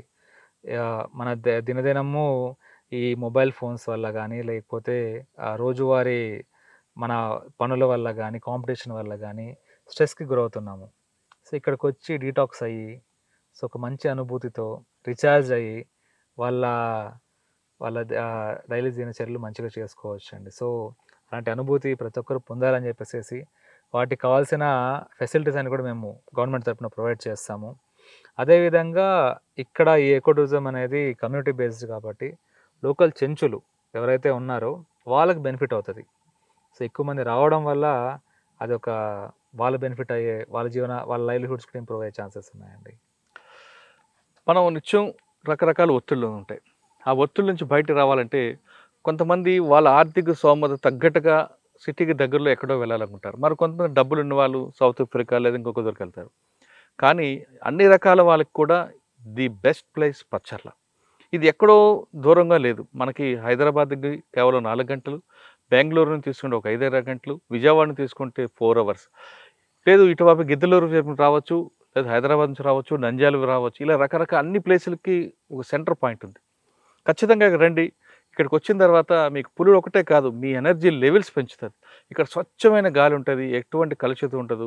అంతేకాకుండా ఈ ఫోన్ సంబంధించిన ఏమి ఉండవు కాబట్టి మనసు ప్రశాంతంగా ఉంటుంది. ఇక్కడకు ప్రతి చెట్టుకు ఒక చరిత్ర కనిపిస్తుంది. ఆ చరిత్ర చెప్పడానికి చెంచులు ఉన్నారు.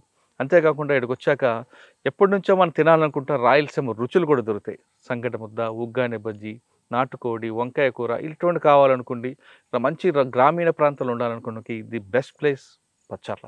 ఇక్కడికి రండి, మీ కుటుంబంతో పాటు ఎంజాయ్ చేయండి. మీరు ఒకరే కాదు, మీ కుటుంబాలకి మీ స్నేహితులకు కూడా చెప్పండి.